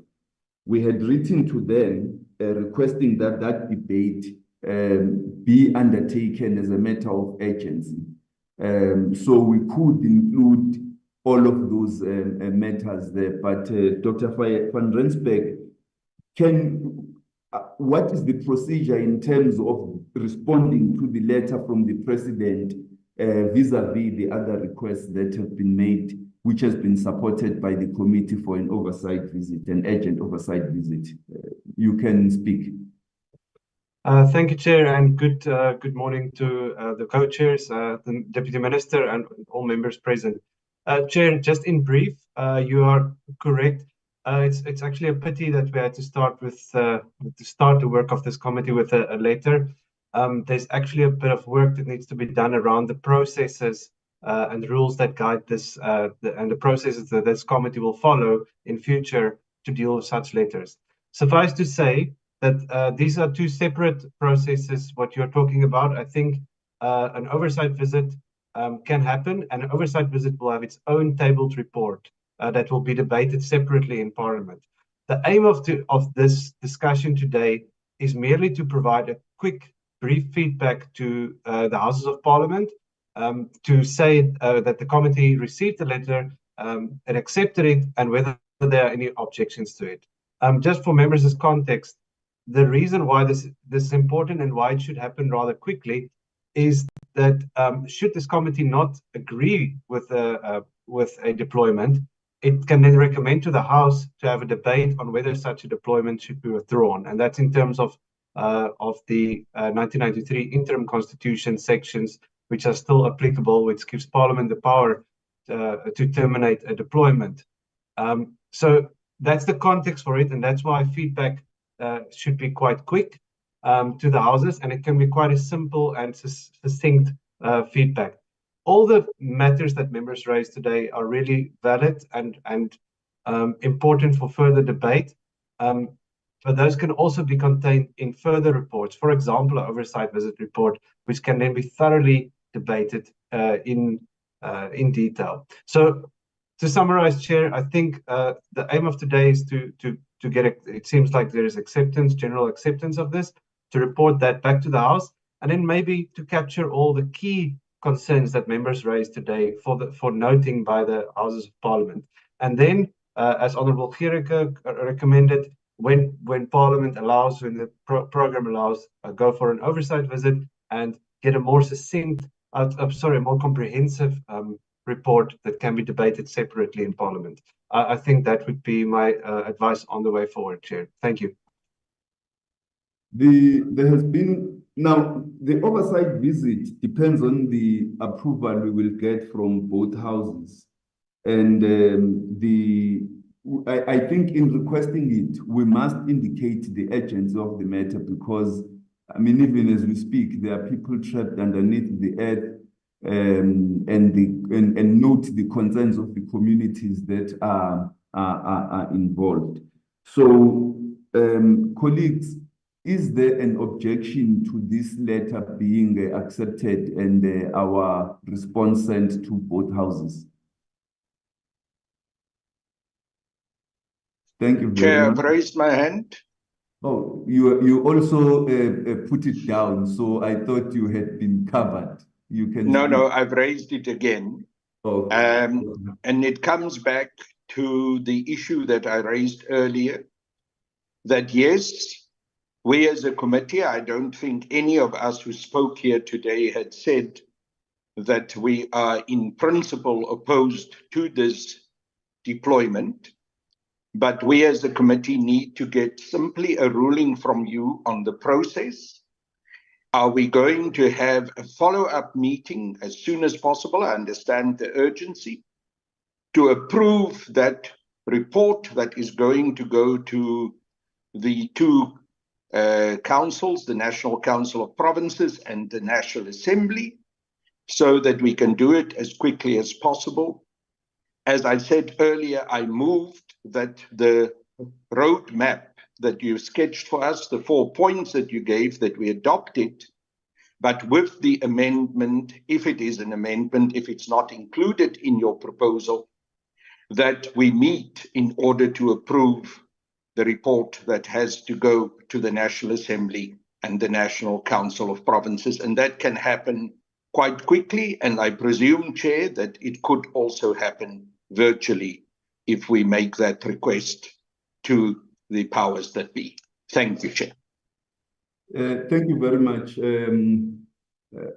I think in terms of the reason I did not respond was because Honorable Plaki then supported your proposal. So I thought that it then becomes the collective view of the committee.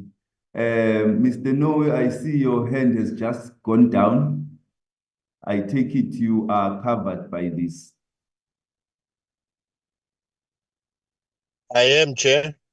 Thank you. So we will try to have this meeting convened on an urgency basis once the report has been drafted. Do note, honorable members, that our other request for a virtual meeting on the 21st was declined, perhaps because they said it's outside our scheduled date of meetings. So, but we will try and we will impress upon the presiding officers the urgency of this matter. So we will do our best. I and the co-chair will talk to them directly. Thank you very much, colleagues. We can now release the delegation from the department and the NDF and continue to the second item on our agenda.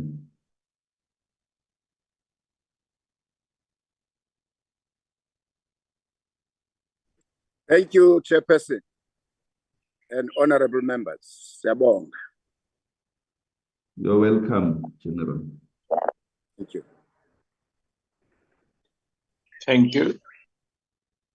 Let's proceed. I'm trying to open my program here, my agenda. We are supposed to receive the legacy report. Oh no, it's the consideration and adoption of the draft third term program of the committee.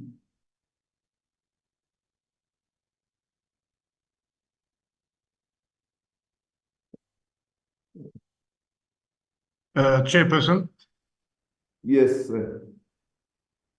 I so move for the adoption of the draft program. Thank you very much.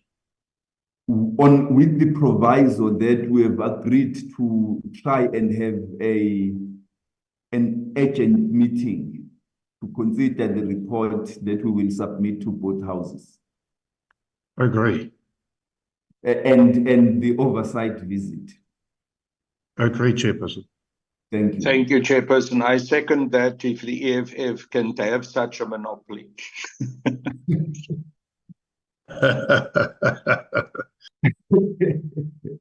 Okay, colleagues, we move to the third item on the agenda. Mr. Dlamini.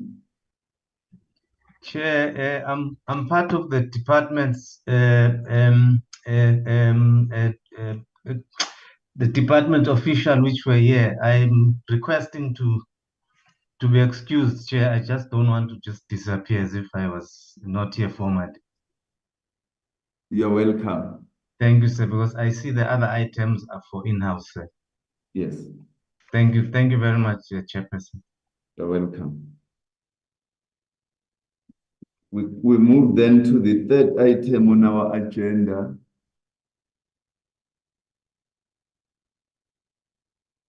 Yes. The report on the activities undertaken during the 6th Parliament. Chair, is it visible on your side, the screen share? It is visible. Okay, Chair and members, good morning once again. Welcome again to what is the first working meeting of this committee for the 7th Parliament. And this, unfortunately, the committee had to deal with the letter now, and letters are always a priority, deployment letters, due to the urgency thereof and the need for Parliament to deal with that. And just before I go into the legacy report, I think it's important to note that you will see in this legacy report as well that the issue around the consideration of letters has been a problem for this committee for many, many years, not only in the previous Parliament, but even before that.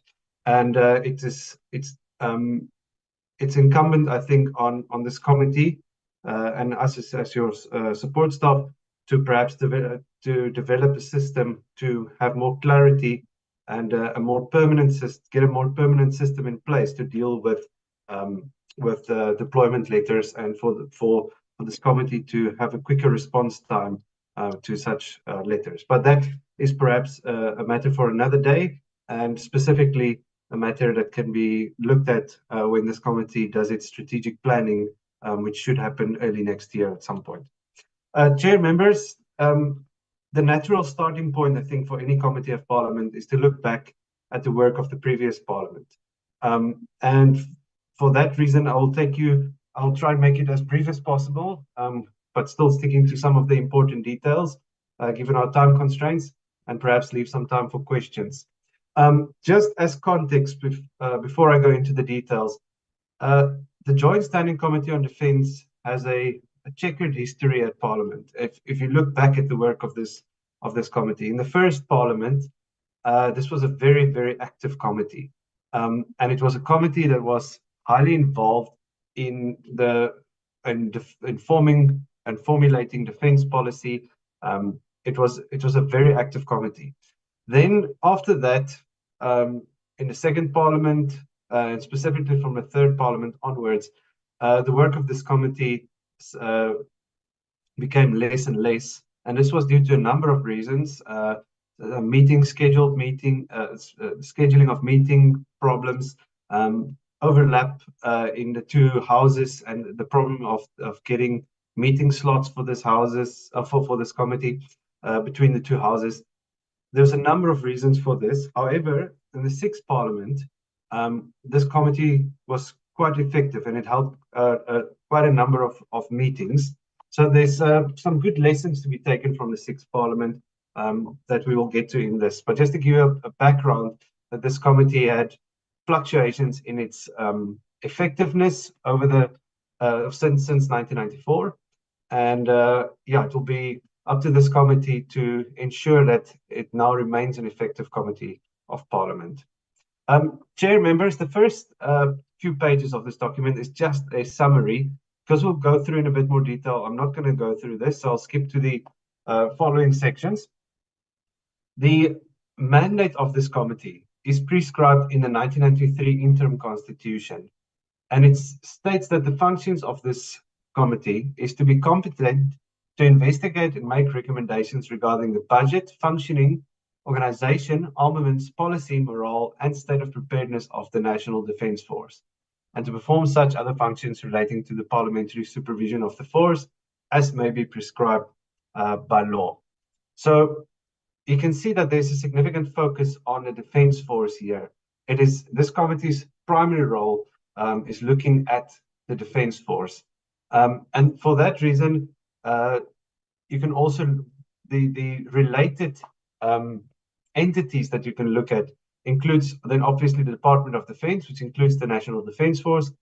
Armscor is relevant because Armscor speaks directly to the armaments of this organization. The Military Ombud is relevant because the Military Ombud relates to issues around policy, morale, and functioning of the Defence Force. The Defence Force Service Commission, similarly, the Defence Force Service Commission looks at the conditions of service of members of the South African National Defence Force. The Reserve Force Council advises the Minister on the use of the Reserve Force. And then, of course, there is also the National Conventional Arms Control Committee, which provides quarterly reports to this committee in line with the relevant act. So the next few pages just highlight the departments and entities of this that we just mentioned. Then the method of work of this committee, I think members are familiar with the work of committees, looking at previously in the sixth parliament, this committee visited a number of military units. It also visited some deployment areas of the SANDF, specifically along the South African borders. So the request for oversight visit to the deployment areas would be in line with the previous work of this committee. And then there's also a joint study tour that previously took place. For the first time in many, many years, this committee, along with the Portfolio Committee on Defence and Military Veterans, conducted a joint study tour to Germany in 2023, which made some significant recommendations. And we can make a copy of that report available to members for your own reading as well. Just important to note that this joint committee does not process legislation. Looking at the statistics of the previous parliament, in total there were 89 meetings held over the 5 years. One can see how it, after the elections, it was slow. It will be similar case in this parliament, and then towards the elections, there's only a few meetings in the beginning of the year. But the committee consistently managed to achieve a high number of meetings. A key to the success, and I think it's captured in this report as well, a key to the success in the previous parliament was the use of a virtual platform. The committee met on Thursday evenings in the previous parliament from 6 to 9 p.m. It's up to this committee to decide how it wishes to function and whether that's possible.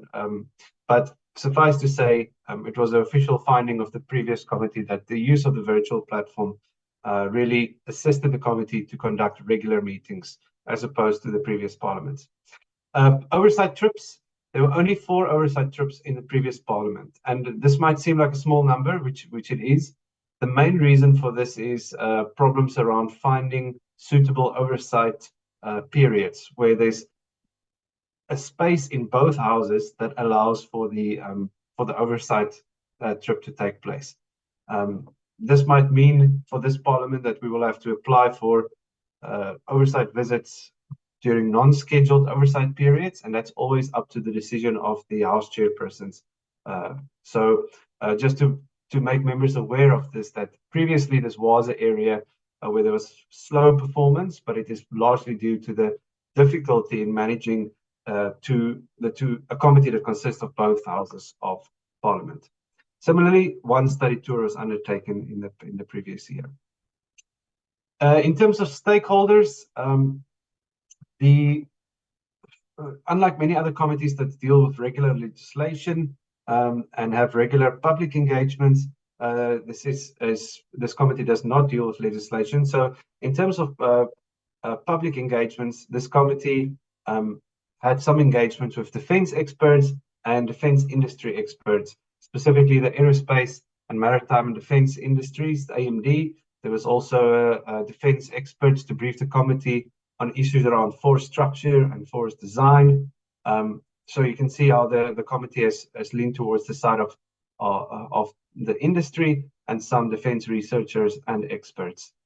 In terms of oversight trips taken in the previous, just to give members an idea of what was previously done, there was a visit to one military hospital. It was one visit where the committee visited one military hospital, the SA Army main ordnance supply depot in Valmansdal, Air Force Base Waterkloof, as well as the three landline border sites. This was quite a packed oversight visit, perhaps a bit too packed, but very informative as it included military bases as well as some of the deployment areas in the border. There was also a deployment following the unrest in July 2021 in Gauteng and KwaZulu-Natal. The committee also visited the African Aerospace and Defense Expo in 2022, as did members of this committee as part of the portfolio committee that visited AAD this year.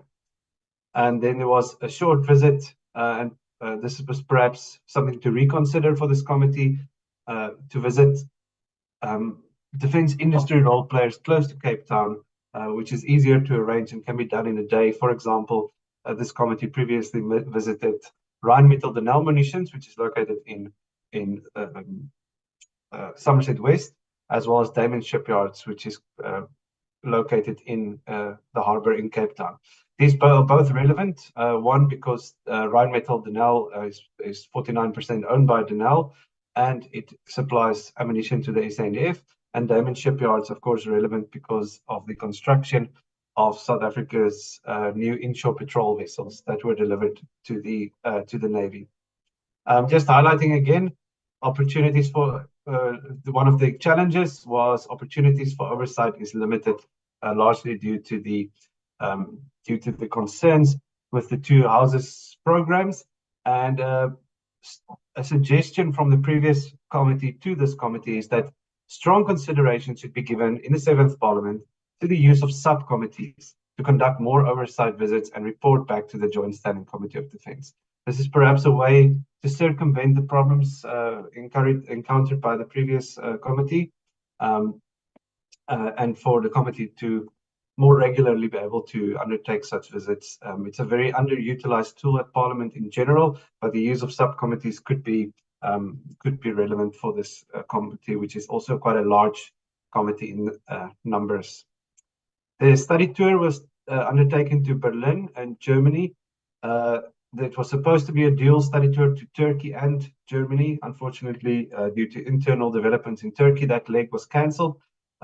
We will supply, after the meeting, we will send members a copy of this study tour report that was conducted. It was quite an in-depth study tour report and a lot of recommendations specifically on arms control on the one hand, but more specifically on the management of the human resources situation in the SANDF. A number of concrete recommendations was made by the committee in terms of that. The committee should also consider international agreements, but that's only when it's sent to this committee. And in the previous Parliament, there was only one such international agreement sent to the committee, and that was a defence cooperation between the Republic of South Africa and the Republic of Indonesia. Statutory appointments. This committee does not deal with statutory appointments. Interventions, this can also be referred to the committee. So only when it is formally referred to the committee does this committee deal with interventions. In the previous parliament, there was no such formal interventions. However, there was an intervention required by one of the members, who is now the deputy minister, who was previously a member of this committee, and he requested an intervention on a matter which the committee dealt with and finally closed the matter as per the indications there. Petitions, no petitions were referred to the committee. And then obligations conferred to the committee by legislation. There's no obligations except for the mandate of this committee that's conferred on this committee. However, there is a Parliament Joint Rule 120D that outlines that the Joint Standing Committee of Defence should conduct a strategic review of the SANDF midterm in the life of a particular parliament and submit recommendations to both houses on first, transformation, second, integration, third, equity, fourth, morale, and fifth, the defence readiness. Members, we will also supply you after this meeting with a copy of the new joint rules that was only recently adopted and published. In the new rules, this rule is not Rule 120 anymore. It is now a rule from Rule 150, I think, 150 to 154 is related to the Joint Standing Committee of Defence, and that rule this rule is still there. This is a really important part of the work of this committee. So halfway through the 7th Parliament, this committee will also draft such a report and submit it to the two houses of Parliament. After this, we will do a presentation of the findings of that midterm report of the 6th Parliament. So I'm not going to go through the recommendations and observations now. Suffice to say that it was a comprehensive report, and it was submitted in 2023, early 2023, to the two houses of Parliament. And then perhaps a key aspect for this committee to consider is the summary of outstanding issues relating to the department and entities that the committee has been grappling with. Firstly, so these refer to the outstanding issues that this committee can consider seriously for taking up further in the 7th Parliament. And I think, firstly, a key issue is the need for a parliamentary defence debate. And this comes as a key recommendation from the 2023 midterm review report. So that report I just referred to, one of the key recommendations in there is that Parliament needs to have a broader defence debate in the National Assembly and in NCOP or in a joint sitting, and that the presiding officers should take this up. Unfortunately, this never took place. Despite the recommendation from the Joint Standing Committee of Defence in the 6th Parliament, this parliamentary debate never took place. And the co-chair, Mr. Gigaba, just referred to it. In the past week, the two co-chairs took the initiative to write a letter to both the Speaker of the National Assembly and the Chairperson of the NCOP to remind them that this debate has not taken place and is perhaps a pressing matter to consider a broader debate on the status of the state of the SANDF and the future funding and future requirements of the force. Another matter that the previous committee could not conclude, but it was busy with, is the issue around the future strategic direction of the SANDF. The previous minister, Minister Tani Modise, she put the wheels in motion for the development of a new strategic plan for the Defence Force, including a new level of defence ambition. And that project has not been completed yet. It is scheduled for completion by the end of this year. It is based on the 2015 Defence Review. So the 2015 Defence Review is the current guiding document of defence policy document in South Africa. However, due to funding constraints, the 2015 Defence Review could never be fully implemented. There were 5 milestones identified. Milestone 1 being the arresting of the decline of the military. unfortunately, that milestone could not even be achieved largely due to funding constraints. And based on that inability to implement it, the previous minister then called for this new future strategic direction, and that document should be completed by the end of this year. And I think that will direct the work of this committee going forward in the 7th Parliament to a large extent, and it will be crucial for this committee to actually engage with that document to see what the Defence Force has planned going forward. A bit of practical concerns. The SANDF's flying hours and sea hours have been diminished significantly. The Air Force's flying hours targets have been reduced, and they are due to unavailability of aircraft in recent years. They've not been able to achieve the required levels of flying hours. And similarly for sea hours, the Navy's vessels, due to maintenance constraints, have not been available, and therefore they have not been able to reach the sea hours, significant shortfalls in that regard. Related to this is the issue of the status of prime mission equipment. Both defence committees in the previous Parliament raised the issue around maintenance of prime mission equipment. And prime mission equipment refers to the military's main battle hardware, your naval vessels, your aircraft, your SA Army landward tanks and infantry fighting vehicles and so forth. And this was a major concern raised by the previous committee, including issues specifically around the SA Army, which was supposed to refit the Army units with a new infantry fighting vehicle under Project Hoefyster. And further follow-up on this is required. This project was supposed to be completed around 10 years ago, and 9 billion rand has been spent on this project thus far, with very, very little to show for it. It was supposed to deliver around 260 new infantry fighting vehicles for the SA Army, and unfortunately, none of these have been delivered. And the project has since stalled. Next, the issue around border safeguarding. Specifically, the previous committee dealt with issues around technology.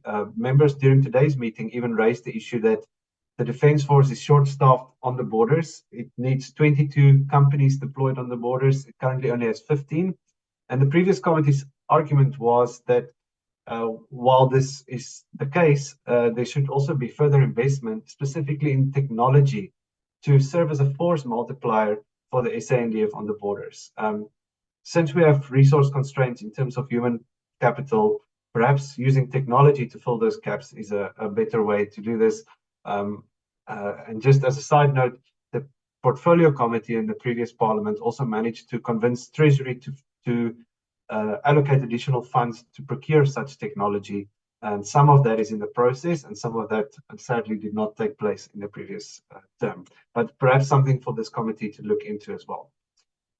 And last, next, the state of the SANDF reserves. The previous committee noted serious concerns around the reserves, specifically its growing age profile. There's been no real recruitment of new reserves into the reserve force. So the reserve force has shrunk, and the average age of reserves in the force has become really old, and this is not sustainable, and is something that will require urgent attention of this committee.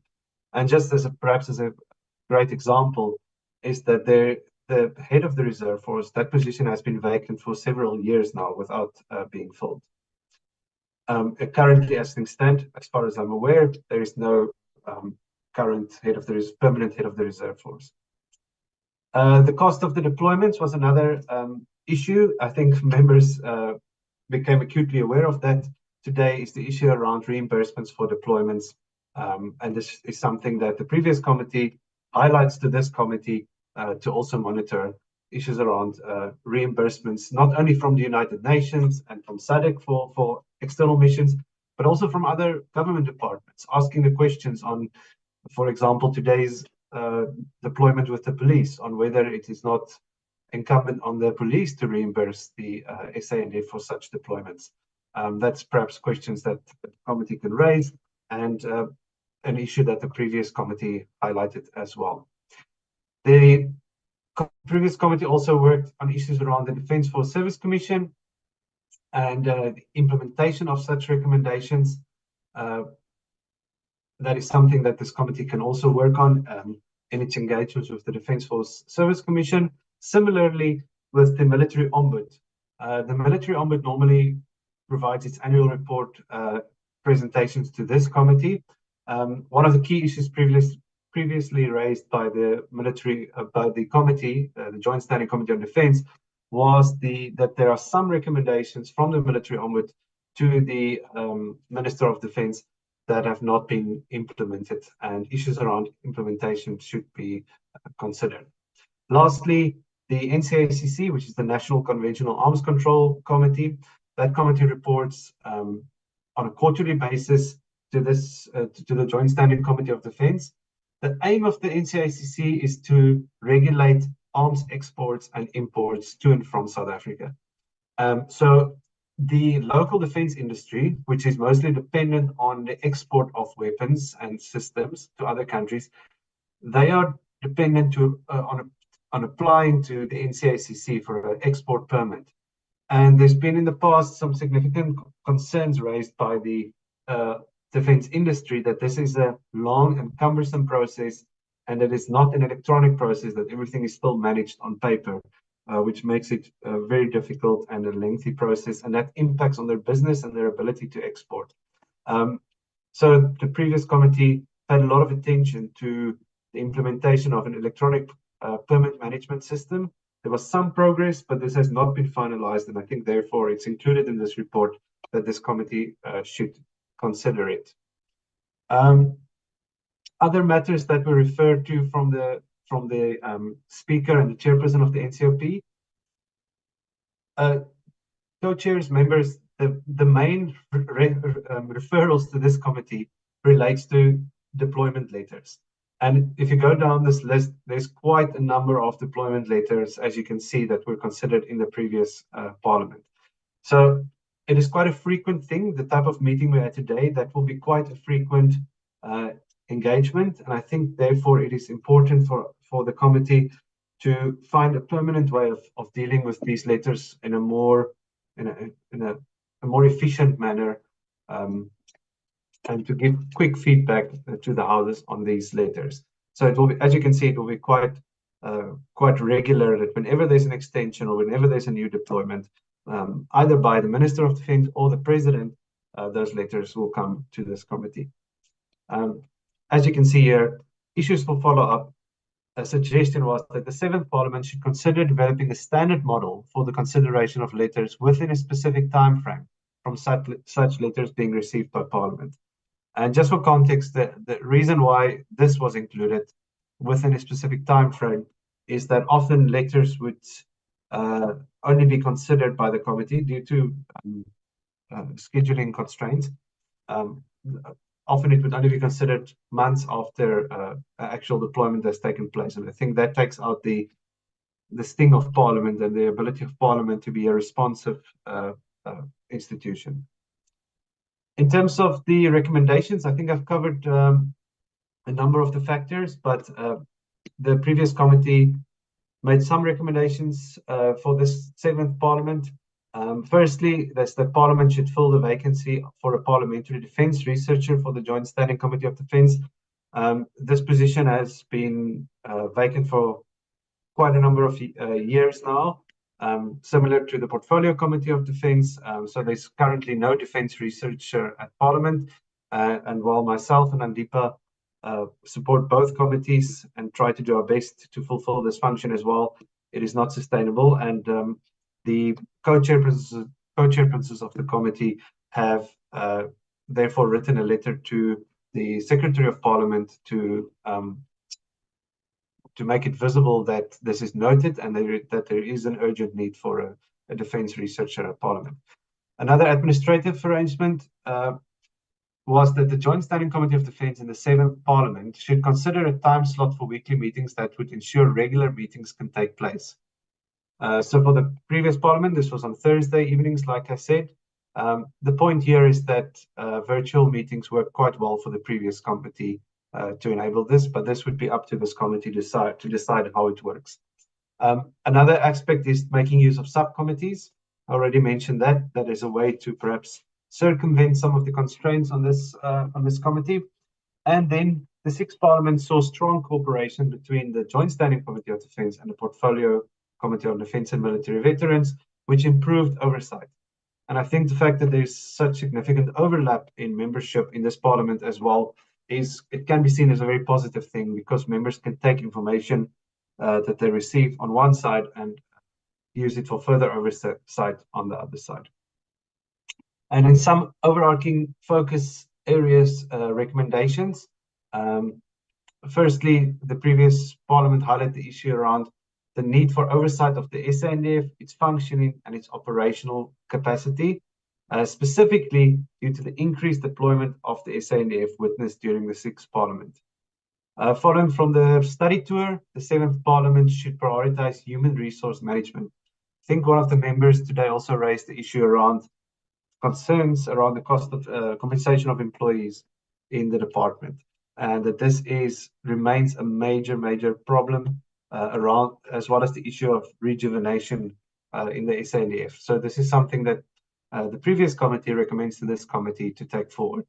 Linked to that, the issue around the reserve force that I already mentioned. Furthermore, regular engagement with the domestic defense industry. And this is important for two reasons. It is important as it allows these companies to remain efficient, and for South Africa to have that internal defense development capability. It's really important, and it's a huge defense capability booster, that we're not reliant on other countries for a large part of our defense inventory. But also, these companies provide products and ammunition to the SANDF. So engagement between this committee and the defense industry is also important in that it ensures that the SANDF is appropriately supported. And then lastly, the previous Parliament also noted issues around deployment and the need for this committee to look at whether the SANDF is sufficiently equipped and funded for the missions that it is employed on. There's just it finishes with a attendance list and the name of all the previous members of the committee. Chair, co-chairs, I will stop there for now. I don't know if there's if you want to facilitate an engagement on this report, I'm happy to answer any questions if there are, or do you want me to go through the midterm report as well? My suggestion is that we take questions here and then move on to the midterm report, because I think the midterm report might require more engagement, especially since we've requested that it be debated. So, honorable members, here is the legacy report. Honorable Niehaus. Thank you, Chair. It's not really a question. It is more a comment that I have, what I see coming out of this report as being absolutely critical. And I want to commend the joint chairs of this committee for having taken the initiative to have written to Parliament for that joint parliamentary sitting and debate on defense. It is really critical. But Chair, the second issue that comes out of this report, which is critical, is what was initiated by the previous Minister of Defense, Minister Modise, the strategy proposal that need to be developed, the strategy plan. And I raise this because it had been raised in previous portfolio committee meetings by the Minister of Defense and Military Veterans, and also by Deputy Minister General Holomisa. And I would like to request that the issue around the joint parliamentary sitting and debate on defense And this issue of the strat plan that is being worked on, that there must be a link between them and it be coordinated properly. Because my concern will be if we move on this debate, we will have the minister and the two deputy ministers standing up in the houses saying, we're still going to deal with this strategic plan, and therefore we cannot say this, we cannot engage here, etc. The logical thing would be that when the strat plan is being presented, and I understand that it is now on a short calendar date that it has to be presented to the president, that we be made fully aware of its content, and then we follow with this joint parliamentary debate or separate houses debate on this on the South African Defence Force. Two last comments, Chair. I think it is absolutely important that we develop a standard model for the letters. Our experience of today has shown us that that is critical, and I think that is homework for us in this committee to deal with quickly. And lastly, in terms of the functionality of the committee, I think it is a good idea that we have weekly meetings and that we possibly utilize virtual meetings in order to achieve that, in order to avoid the situation where many of us are sometimes not in the same place. Overall, Chair, I don't think it is necessary, at least from my perspective, to at this stage go into further detail about the report, but to take it as information that we need to take forward and engage with at a later stage as issues develop. Thank you. Thank you very much, Honorable Hattie. Thank you, Chair. I just want to focus on two areas. Actually, a third one, which is linked to the first one. This is which is actually contained in the fourth bullet on the recommendations on the overarching oversight focus areas recommendations. That the seventh Parliament should ensure thorough oversight of the SANDF deployments, and that the SANDF is sufficiently equipped and funded for such missions, which was actually the focus of our previous point. And I would like us to emphasize this and move this up as a very high priority, seeing that our training operations are all suffering because of the high level of the cost of compensation of employees component. Then, so it's not only that, but specifically the funding, which is the core reason for most of the problems currently, not only experienced by the SANDF in its whole, but also cascading down into the arms industry in South Africa. The other aspect that I think we need to focus on is the re-evaluation of the 2015 Defence Review, which is very, very important. The non-funding and effectively non-implementation of the 2015 Defence Review is one of the reasons why the Defence Force is in such a state where it is today. So, as Chairperson, I think that should also be included as one of our priorities. I thank you. Thank you very much. Do we have other hands? So I think, Honorable Pito. Thank you, Chair. It's just a question, Chair. It was partly touched as far as the overlapping of this committee with other committees like PCDMV. As one is still negotiating through these committees, I just wanted to establish whether in the past there has been challenges around those cross-cutting issues or conflicting areas as far as the functioning of the committees within those that place oversight on DOD and the military itself. And I'm raising this question, Chair, because just recently the NCOP Select Committee had a little bit glitch with the minister where she was raising that she's accounting on many committees, different committees on same issues, raising a concern that it seems to be tiring or like they have been repetitive.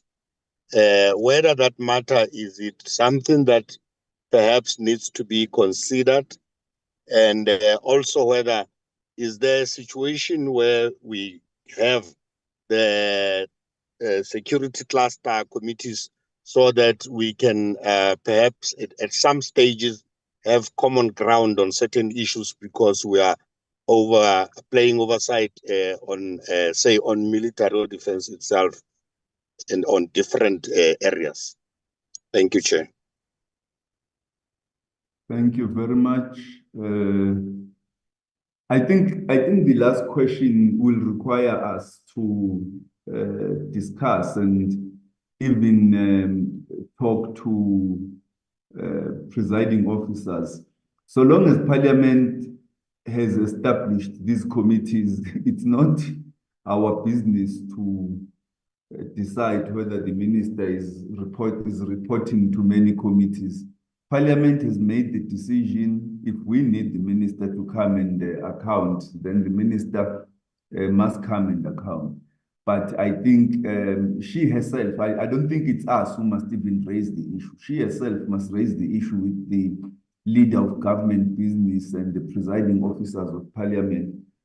But it's a point worth noting. But I think for us, we should proceed as we must. We will write to the chair of chairs regarding this committee because the biggest constraint is that sometimes the NCOP and the NA have different meeting schedules, and therefore it affects the functioning of our committee. And if we must meet, it's most feasible to meet virtually, and therefore they need to exercise flexibility to enable us to meet so that we don't meet once, twice, or 4 times a year. But we will write with the co-chair and request flexibility from the point of view of the programming committee to enable us to meet. Dr. van Rensburg, do you want to comment on the issues that honorable members have raised? Thank you, Co-Chair. Just on that issue, the last issue, perhaps, I think that was a key question there around the overlapping with other committees. Just suffice to say that in the previous Parliament, there was overlap between specifically what the Joint Standing Committee of Defence and the Portfolio Committee of Defence did. There was some degree of overlap, but I don't think members should see that as a negative. In the previous Parliament, it played out as quite a positive level of oversight because it allowed members to take information gained on the one hand and take it to the other hand. The Portfolio Committee on Defence and Military Veterans, for example, has a lot of standing commitments. In addition to defence matters, it also deals with the Department of Military Veterans that takes a lot of its time. It deals with quarterly financial and performance reports from the departments, both departments and sometimes the entities. It has the budget process. It has the BRRR process. So that is that takes a lot of time of that committee.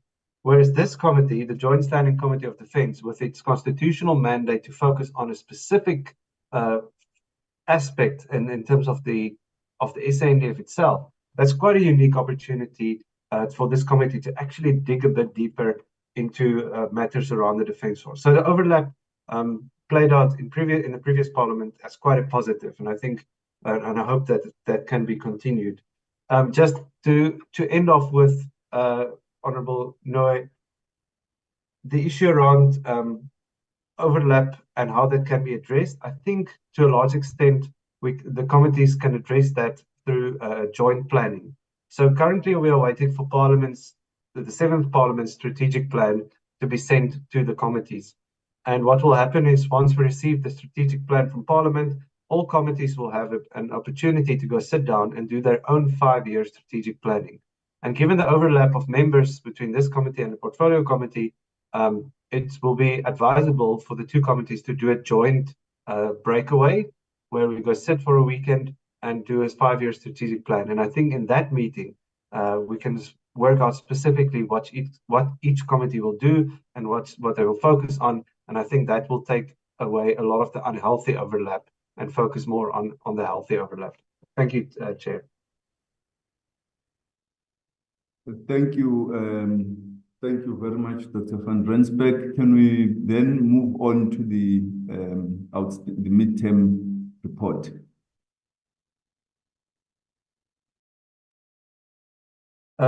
Thank you, Co-Chair. I will take members through the midterm strategic report.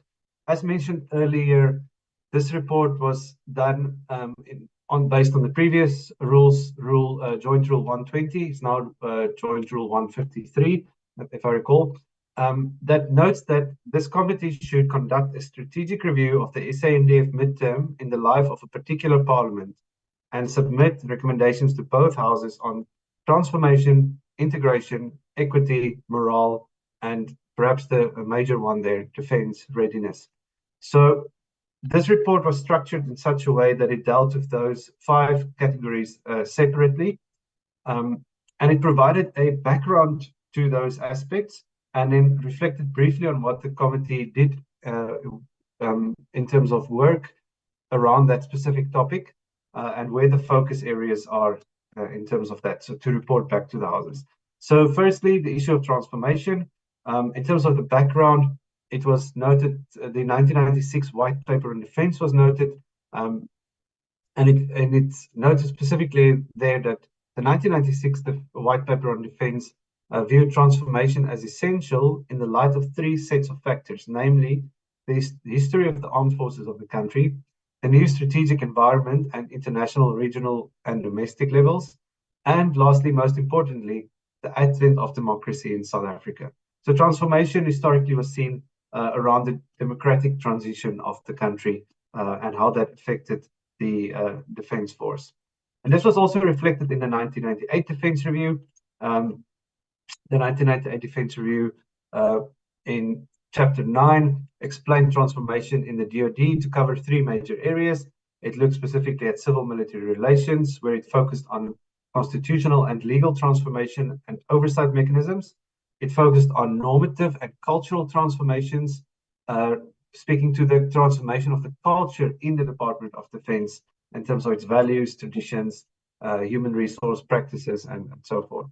And lastly, it also looked at organizational restructuring, where it's looked at rationalization and right-sizing the DoD. So that rolled over from the 1996 Defence Review into White Paper on Defence into the 1998 Defence Review, and then the 2015 Defence Review was the next major policy development. And here, in terms of transformation, there was more of a focus on organizational transformation, where they noted that the requirement for a relatively small regular component or regular force, backed by a sufficiently large reserve force that was envisaged in the 1998 Defence Review, that was never complied with. And this has implications for where the Defence Force is currently. As therefore, the 2015 Defence Review focused specifically on issues around personnel management. So the debate shifted around transformation, and where we currently stand, the debate around transformation is more centered around career management and succession planning, as well as issues around the personnel budget. Career management specifically is an issue where there is a need for the Defence Force to create a responsible system to have a career path for soldiers to move up or out in the military structure. The second aspect that the report had to focus on was the issue of integration. Members are very well familiar with the integration process of the former South African Defence Force and the liberation movements, MK, APLA, and the former TBVC states, Defence Forces, as well as the KwaZulu-Natal Self-Protection Force, the integration of that. The report reflected on the legislation in this regard, specifically the Termination of Integration Intake Act of 2001. The report also noted that in the previous parliament, there was a submission to the committee from a group called the Khoisan Nation Self-Defense Unit, who requested to be integrated. The committee engaged with them and with got legal opinions and a number of aspects. And the committee concluded that it considers the integration process closed in legislative and practical terms. So I think that highlights the issue around termination in that it is considered closed by the committee. Sorry, I just want to get to the right section. The next section deals with equity. The report quickly looked at some equity policy directives from previous documents, such as the 1998 Defence Review. It also looked at the 1995 White Paper on the transformation of the public service. And again, this relates to the imbalance that the integrated force had after integration around 1994. With a very large contingent from the former South African Defence Force in the military, and therefore the need to transform it to look more like the integrated South African society in a democratic context. And therefore the 2015 Defence Review, more closer to where we are now, the most recent document said that the 2015 Defence Review points out that there needs to be a balance between the constitutional imperative for redistribution, the need to escape the shadows of the past, and the need to build inclusivity for all, both black and white.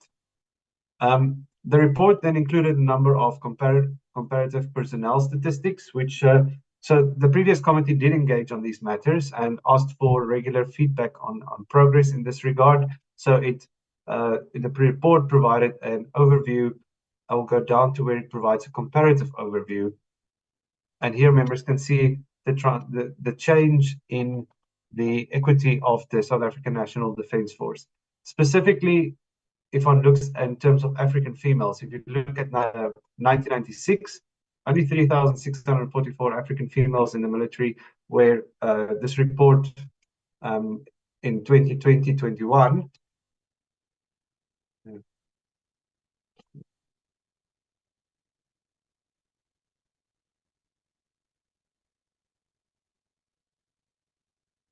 sorry, Chair, am I still audible? Yes, you are very audible. Okay, thank you. My computer just went blank for a second. Looking at the comparative equity statistics, again, some significant changes that can be observed from 1996, specifically in the number of African females that increased in the military, and then in terms of the white contingent of the SANDF, a significant reduction following the integration period, which skewed the numbers to where we are today with a more aligned structure. And the committee then pointed out, it looked at some of the work it did in 2021 and notes that the DoD is gradually progressing to be seen as represented, equitable, and a gender-aligned asset for South Africa. There's some engagements by the committee, and I think one of the final observations by the previous committee is that it appreciated all the work that's gone into in terms of a more representative equity within the SANDF. However, it did find towards the end of the life of the previous committee, it did note that the recent MSDS intake, so that is the MSDS is the Military Skills Development System, that is the official intake mechanism for the South African National Defence Force. And the previous committee noted that the intakes of new young soldiers coming into the military have not been really representative of the people of South Africa. Specifically, it noted that it is a very low white contingent, or not very few number of white soldiers joining, as well as low number of colored soldiers joining the military. And that it pointed out that as a potential problem in future, that while right sizing has happened and realignment has happened, if the intakes are skewed, this will be a problem for the equity in the Defence Force in future, and therefore perhaps something for this committee to consider as well going forward.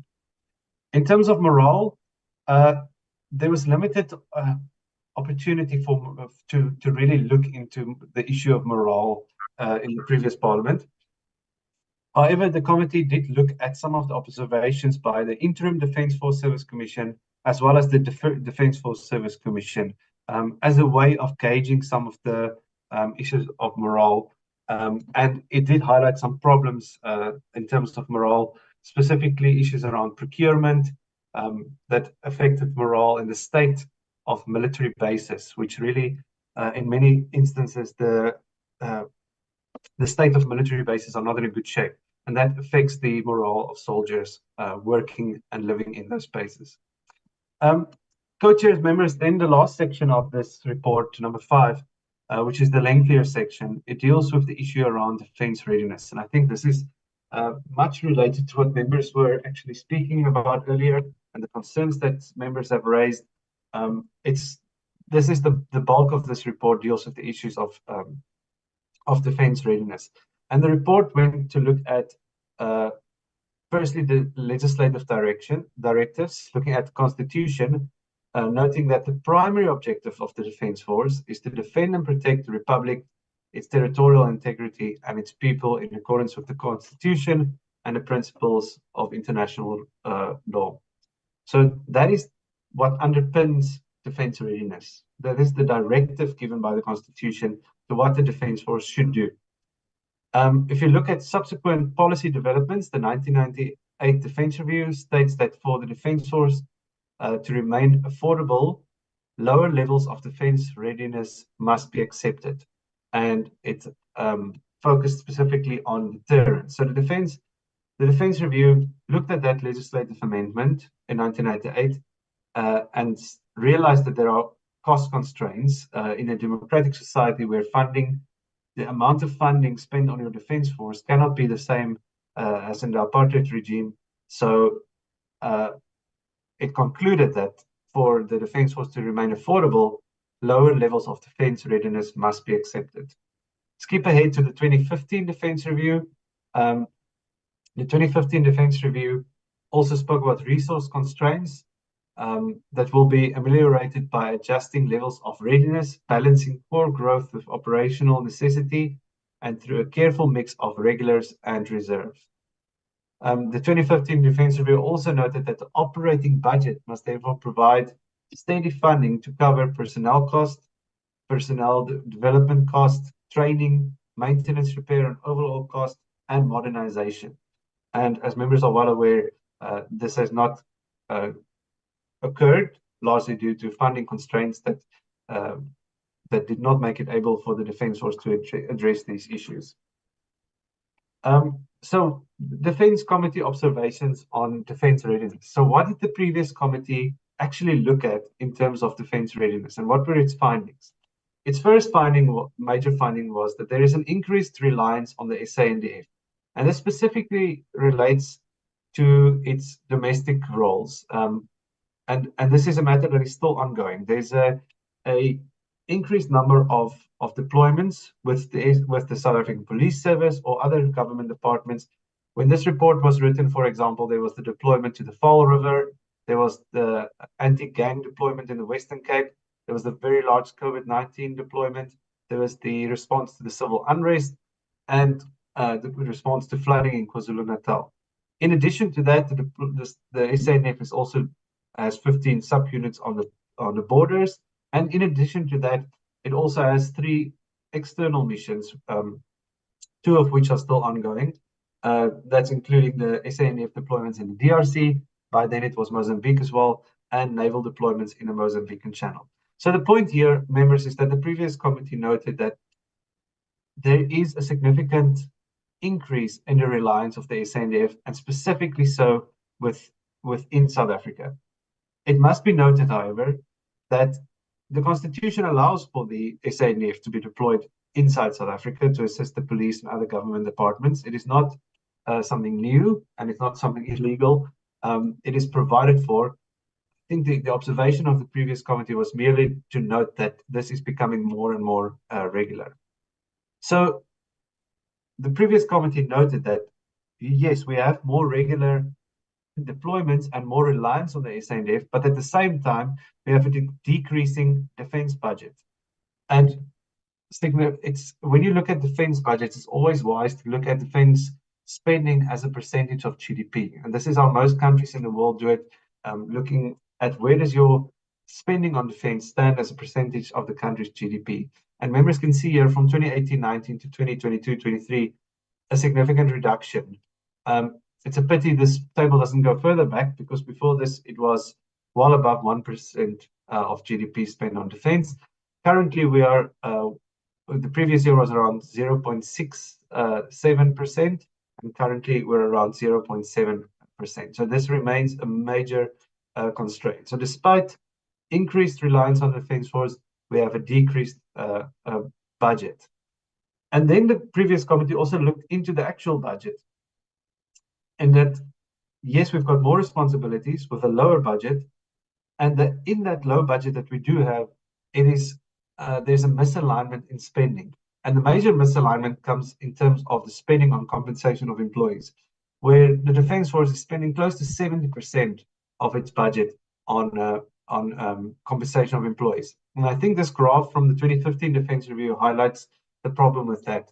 The green part at the bottom signifies the weight or percentage of the budgets being spent on personnel. As you can see, from 2009 onwards, it creeps up, and it's creeped up significantly past that point since 2011. Operating requirements remain very high, so that's not something that the Defence Force can cut, which means the only area where the Defence Force can cut spending is on capital acquisition. And for that reason, due to higher spending on compensation of employees, operational costs remaining the same, it means that the Defence Force does not have the capacity or the money to buy new equipment and to keep its equipment fresh, modern, and updated, and that is a major concern. So the previous Portfolio Committee on Defence and Military Veterans wrote to National Treasury, who agreed and funded 1.8 billion rand for the implementation of a MEM, a mobility exit mechanism. And through that process, around 1,800 soldiers were exited from the military.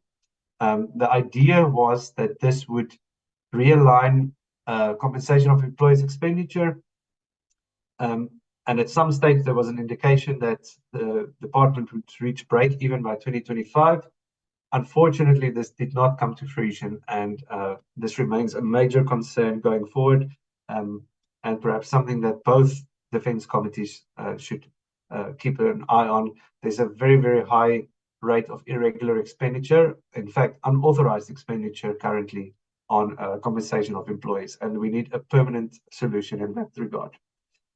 Because more money is then spent on salaries and compensation of employees as a percentage of the total small budget that the Defence Force has, it also means that that there's problems around the status of prime mission equipment. So the previous committee noted serious concerns which still exist around the status of the SA Navy frigates and submarines, which are in urgent need for their midlife upgrades. Those vessels, members, are, it's been 20 years since they've been bought, or more at this stage, and they are in need of a midlife upgrade to make them last another 20 years. And currently, there's very limited funding for that. The SA Air Force has a very limited maritime patrol capability. The previous committee noted a limited number of Dakota aircraft, which was well beyond their lifespan, and currently those aircraft are not in service with the Air Force anymore. So there is an even more limited maritime patrol capability in the Air Force. And the SA Army is in need of its upgraded infantry fighting vehicle fleet to replace the current rifle fleet that's in service. The previous committee also noted the limited number of strategic and tactical airlift platforms that's available to deployed forces, specifically in Mozambique, and also in the DRC. It also noted maintenance constraints and the issue around Denel Aviation specifically, and their ability to maintain the Oryx and Roy Falk helicopter fleets. Those are some of the concerns that the previous committee raised. Similarly, the committee also raised concerns around acquisition, specifically Project Hoefyster that I referred to, the infantry fighting vehicles. So, as one look down this document, co-chairs and members, you'll see it follows a logical path in that there's a increased reliance on the Defence Force, but you've got less money to do so, and the little money that the Defence Force has is mostly spent on salaries, which leaves very little for acquisition and maintenance, and it's also starting to affect aspects such as training and training activities. There's a reduction in the number of training activities, and the tables here reflect, for example, the number of sea hours that the Navy achieves, decreasing from 10,000 in 2015 to 6,000 in 2019-20, and currently around 3,000. And similarly, the Air Force's flying hours have decreased in recent years, specifically in these last 2 years. So less time for, or less funds also available then for training, especially including international and interagency and multinational training. So, co-chair members, based on all of this, the observations and recommendations from the previous committee, I'll go through them quickly. The committee notes that the integration process has been formally concluded. I think I spoke to that, and that minor concerns around the integration process, such as the use of dated force numbers, queries around military promotions still remain. The committee also noted that immense work was done since 1996 in making the SANDF more representative of the people of South Africa. However, it expressed concerns around the skewed nature of the recent military intakes. The committee accepts that it is yet to undertake a detailed study of the level of morale in the DoD, but it notes indicators from structures such as the Defence Force Service Commission that efforts to boost morale should be enhanced.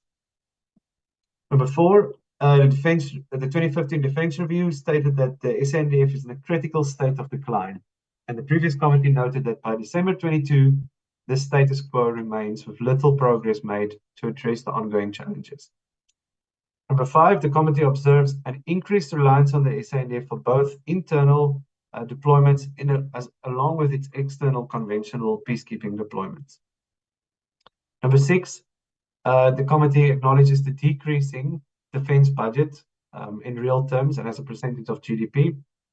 Number 7, the committee notes the ongoing disjuncture between Treasury and the DoD, whereby the department currently has an unfunded organigram and has had this for a number of consecutive years. Number 8, the committee notes that the reduced defense allocation impacts negatively on the maintenance of sovereign defense capabilities. Number 9, the committee acknowledges that while the defense allocation may not be sufficient, there is misalignment of defense spending, notably the increased expenditure on compensation of employees as a percentage of the defense budget. Number 10, the committee expressed its concern around the decreasing availability of prime mission equipment. It also noted decreasing training efforts. And lastly, the committee concludes that the level of defense readiness, I think this is an important one as it concludes, is that the committee concludes that the level of defense readiness of the SANDF, including its conventional and secondary military roles, is deteriorating and is in urgent need of redress to prevent the loss of capabilities and conventional obsolescence. Delays in addressing this decline will impact the SANDF's ability to fulfill its constitutional mandate. And I think in that specific observation lies the key central argument of the previous committee in this report. So based on this report, members, there were some recommendations. The first were just a few technical recommendations. The second recommendation was that the committee recommends that the DoD enhance its efforts to address representativity regarding both race and gender, and that the House of Parliament should encourage the SANDF to increase its efforts to keep the force broadly representative of the people of South Africa. The next one, the committee encourages the DoD and Treasury to meet with a view of reviewing the existing compensation of employees ceiling affecting the funding of the organizational staff structure. Next, based on the concerns expressed by the Joint Standing Committee in this report, and I think this is the last recommendation and important in terms of a potential debate. So, based on the concerns expressed in this report, the committee then recommended that both houses of parliament should consider a debate on the status of the SANDF and specifically focus on the following things. First, the desired roles and functions of the SANDF. Second, the appropriate funding of the SANDF to fulfill its desired roles and functions. Next, the reduced level of force readiness of the SANDF, specifically as it relates to its conventional role and its ability to fulfill its constitutional mandate. And lastly, the medium to long-term acquisition and maintenance of prime mission equipment and logistical support equipment to meet the force's conventional operational requirements. Co-chair members, it's not captured in this report, but to an extent, this recommendation also stems from the previous minister, Mapisang Kakula, who asked the question in one of her budget debates that she said South Africans must decide what kind of defense force we want. And that question permeated through the previous parliament, and I think to an extent informed this actual recommendation, in that such a debate on these issues in parliament can help answer the question when members of parliament as representatives of society have this debate, a bit of clarity can be gained on what exact defense force South Africans want and need. Chair members, I'm happy to answer any questions if there are on this report, but it's in line with the requirement from the rules, and the major focus of this report then was on the issue of defense readiness, and therefore the recommendation for Parliament to have a debate on this matter it relates to the issue of defense readiness. I hope members found it helpful, but I'm happy to answer any questions should there be. Thank you. Thank you very much. Honorable Niehaus, is that a legacy hand or a new hand? New hand, Chair. Okay. You can continue. Shall I proceed, Chair? Yes, please proceed. I'll try to be short this time, Chair. I think the essence of what was given to us through this report is that critical question: what kind of defense force do we need?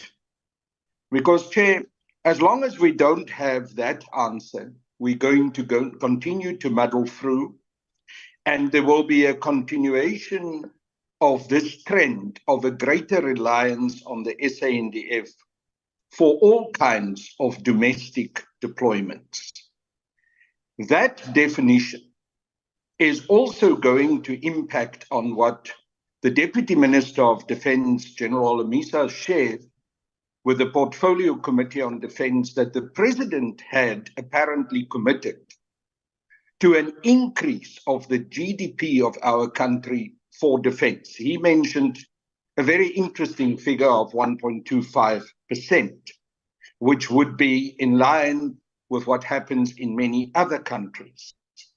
But we can only effectively utilize such an increase if we understand what defense force we need. And Chair, that is going to impact on the kind of equipment that we purchase, even on the decisions that we take with regards to the maintenance of prime equipment. So the essence of the debate that needs to take place in the National Assembly and in the National Council of Provinces, or jointly, is that question. And that's why I raised earlier, Chair, and for me, this presentation on this report is for me even more critical, that we need to hear what is the strategy proposals that are going to be contained in the strategic plan that Minister Olomisa and his colleague, his fellow deputy minister, told us is going to be presented within the next couple of days to the president. And on the basis of that understanding, we then need to engage critically with the Defence Force and with the ministry, and in fact, with our Commander-in-Chief of the SANDF, President Cyril Ramaphosa, about how they want to utilize the extra resources that they want to put in order to have an effective defence force.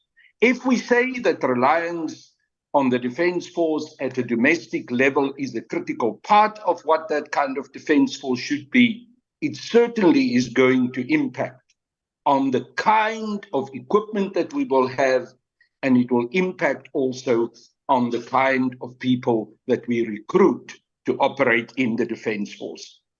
It is clear to me, and I conclude with this, Chair, that all of these issues impact very significantly on the critical matters of how do we deal with cost of employment, how do we rejuvenate the defence force, and how do we make sure that there is a proper exit strategy for those members of the defence force who are older, who've reached a ceiling in terms of their current performance, and the need for us to exit them, and resources that we'll have in the medium term to be used in order to achieve that. But this question, what kind of defence force do we need, will in fact implicate and have an effect on everything that we discuss, and even the kind of utilization of that increased budget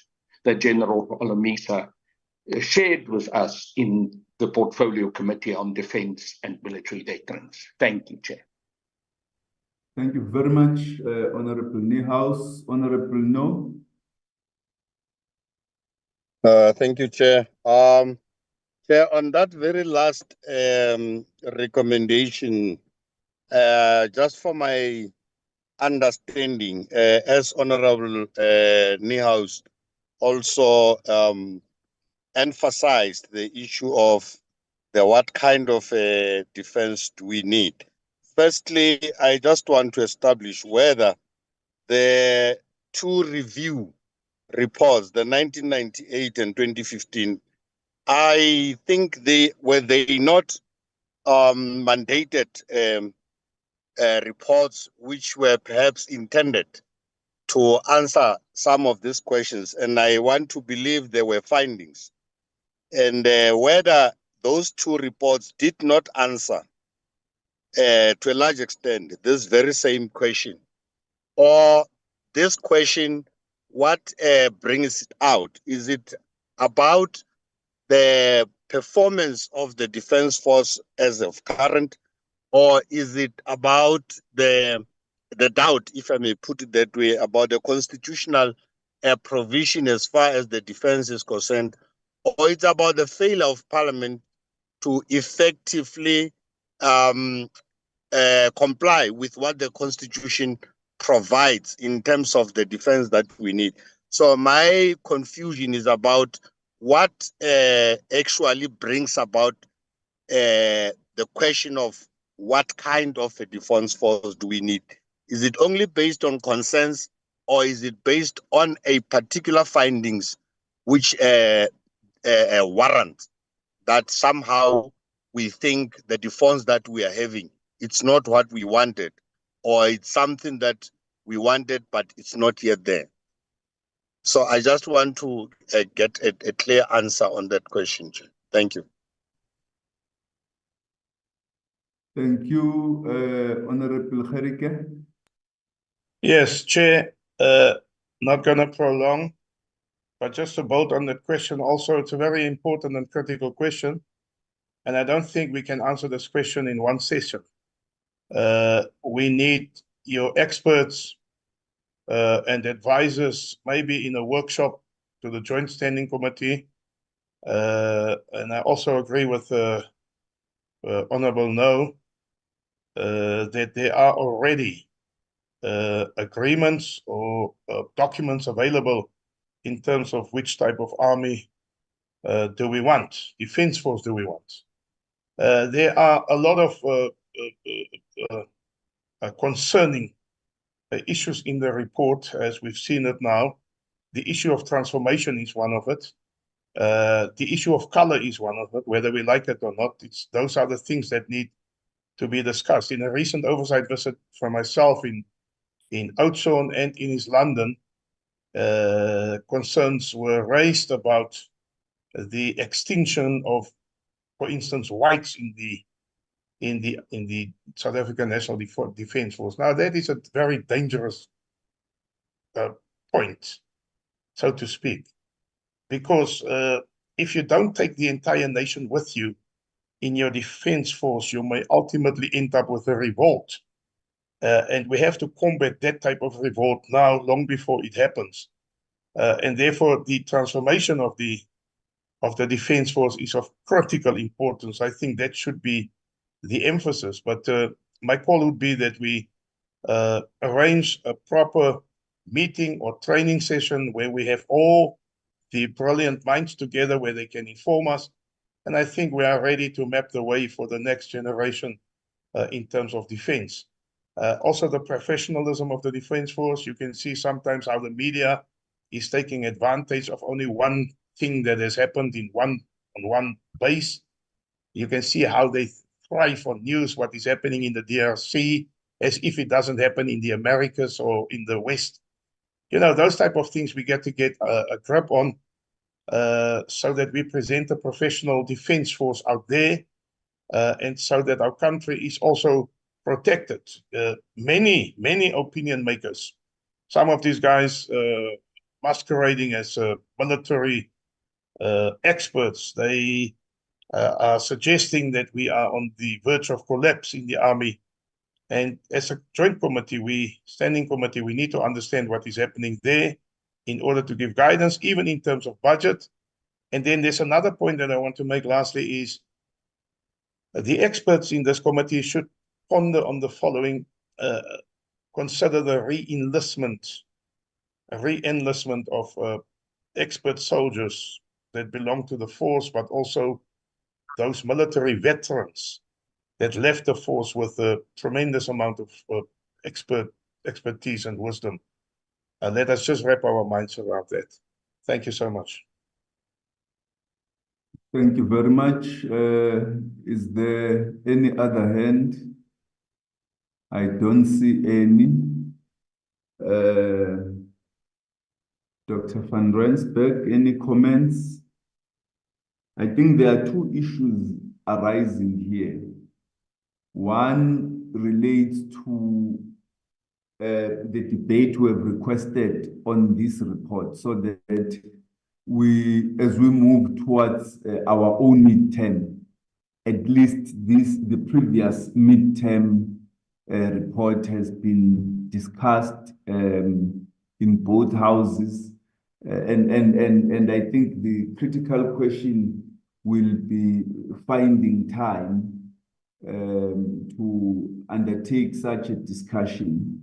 I think Parliament has been innovative, even in terms of establishing mini plenaries where debates can take place. So we will request that the presiding officers from both houses consider every opportunity available. But the second issue is what honorable members are raising with respect to the discussion with the leadership of the Department of Defense, the Minister and Deputy Minister, so that we also begin to participate in this debate about what type of future defense force do we want. I think those are the two big issues that arise from this presentation. Dr. van Rensburg, now, and I think you must comment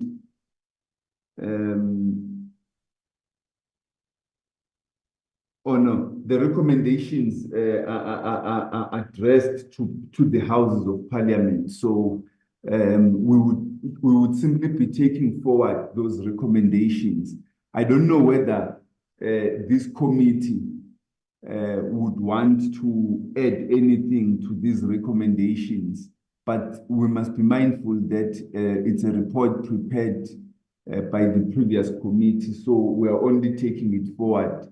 We can't add anything new, but unless we feel that there is anything else that we need to add. But Dr. van Rensburg? Thank you, Co-Chair. I think I'll just respond to one thing, and then the comment by Honourable Noe, and then two more comments. In terms of the observation about what kind of defence force we want, the previous minister, she raised that question after the draft of the defence review, of the 2015 defence review, and I suspect it came from a point of frustration as well. But the 2015 defence review, you are correct, Honourable Noe, in that it does map the way forward for South Africa's military. It would be, for all members, I think it would be of value to go through the 2015 defence review, specifically Chapter 9. And Chapter 9 has 5 milestones where it sets out milestone 1 as arresting the decline of the defence force, and then it has these building blocks with different milestones, and each milestone can achieve different things. So the question around the debate probably seeks to answer that kind of question as to which milestone do we want this country to go? What type of capability do we want our defence force to have? But the reason I highlighted the statement by the previous minister is that it's just to underline the need for a discussion at parliamentary level around this.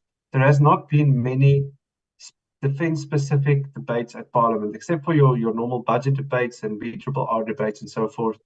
It is not something that has been front and centre in terms of parliamentary debate. And I think that was the point of the previous committee, is to reinvigorate the debate, and also in so doing, through a parliamentary debate, bring in South Africans into the fray of this discussion, and perhaps drive this discussion in society as a whole to a larger extent. I hope that's helpful, Honourable Noe. But definitely the defence review, the 2015 defence review, it paths a way forward. The pity is that there is no funding for the implementation of that plan for any of those milestones, and ultimately the decision comes to, and the debate is also centred around to what extent is South Africa willing to fund any of those milestones in the defence review. And I think in that lies the crux of the question. Just two other notes for Honourable Giereke. I think you're correct in terms of inviting experts in, that we did that in the previous parliament as well. We did it already with the Portfolio Committee on Defence and Military Veterans. It's a pity that this committee took so long to be established by Parliament, but we had a great session with the Portfolio Committee of Defence and the Faculty of Military Science, which is part of the Stellenbosch University. It's the only military science faculty in the country and houses all the studies for South African officers. It's based in Saldanha Bay. So it's a great campus with some real experts in the defence environment. We had a great engagement with that, and we can arrange similar engagements perhaps next year to assist this committee on specific issues. And then lastly, Co-Chair, Mr. Kigaba, you mentioned about recommendations. I think you're correct. That report was from the previous committee. It was closed and it was tabled. We can't make changes to the recommendations, but I think that this report serves as a starting point for this committee to build up towards its own midterm report. And perhaps in a debate or in other reports, you're welcome to add new recommendations that we can take forward into the midterm report. Thank you, Chair. Thank you very much. Honourable members, it would seem that no. we then move forward to the minutes of, I think it's the minutes of our first meeting.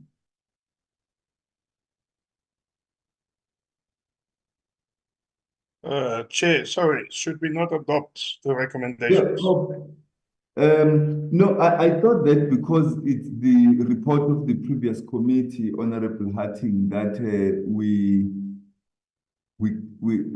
but if members feel we need to adopt them, I thought this was just as a way of information to us, because we are now taking forward the report of the previous committee, which was adopted by them. But we can move adoption of the report. Chair? Yes. I raised my hand. I don't know whose hand is up. It's not on It's my mine. screen. And I'll be very quick. I don't think we can say that we adopt the report because this comes from the previous committee. What we can say is that we have considered the report and we recommend the report if we're in agreement. But I think formally to say that we adopt the report on a report of a previous committee where some of us were not present, that would be in terms of the organizational and management processes of this committee incorrect. So let's not go that route, but let's say that we recommend the report that was already adopted by the previous committee. Thank you. Thank you. Are we at one, members? Agree, Chair. I support. Okay, thank you. Honorable Gerike, are you? Yeah, well, maybe just a quick bite from my side. I agree with Honorable Niels, but most probably we should just say the report is here for noting. And that's it. Thank you. Okay, thank you very much. That's fine, Chair. That's the word I was looking for. Thank you. Thank you. So the minutes of the meeting of the 29th October, which was to elect co-chairpersons. Who is presenting the minutes? Is it me or? It should be you, Chair. Okay. I can also run through it, and then you can do for members to move and to second. Okay. The attendance register is presented on page 1 from the NA side as well as from the NCOP side. There was one apology from the parliamentary support staff. Those 3 members were present. Ms. Makrekwana opened and welcomed all members and explained what the purpose of the meeting was. The apologies were noted and accepted. The election of the chairpersons then started with the call for nominations. Mr. Gigaba was nominated by Ms. Sokanyile, seconded by Ms. Lehwasi, and that nomination was accepted from the NA component. From the NCOP, Ms. Godsell was nominated and seconded by Mr. Shelembe, and then Mr. Plakis nominated Mr. Pala, seconded by Mr. Hala, and then we voted by show of hands. Mr. Pala received 7 votes. Mr. Godsell received 4 votes. And therefore Mr. Pala was duly elected as co-chairperson from the NCOP component. The Economic Freedom Fighters delegation abstained from both processes. Then the co-chairpersons closed the meeting by thanking everyone present. The meeting adjourned at 13:20.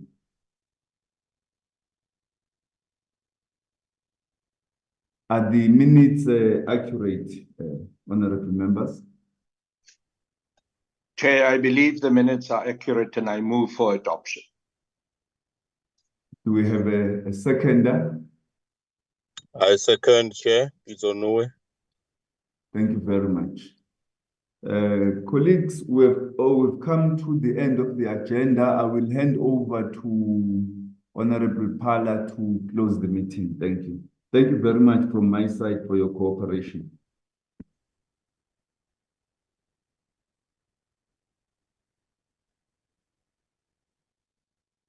Thank you, co-chair, and thanks to honorable members.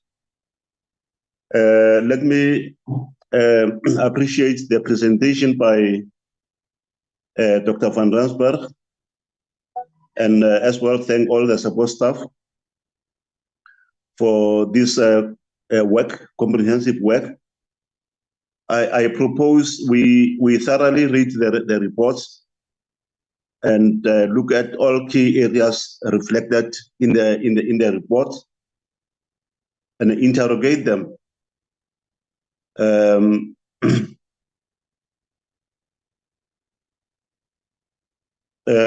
We need to interrogate them in order to come up with solutions on areas which were never achieved as articulated in the reports. And as we have agreed here, or as honorable members noted, that we must note the report. I do not know in terms of the ownership of the report, because I believe that this is the work of the previous committee. We need to own up to the report. That's why I'm proposing that we must read the reports and look at areas which were reflected by the Dr. van Rensburg and the staff to deal with them accordingly. Members, I would as well propose to study the 96 white paper on defense, including the 1998 defense review, as well as the 2015 defense review, in particular chapter 9. Chapter 9 deals with it has some goals and indicate as well some milestones which were proposed. And from 2015 up to now, the first milestone there was to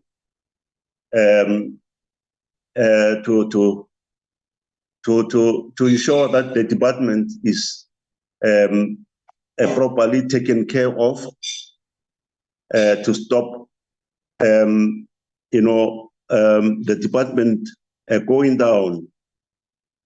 And the other matter which is reflected in the 2015 defense review is the funding of the department in the past years, including now.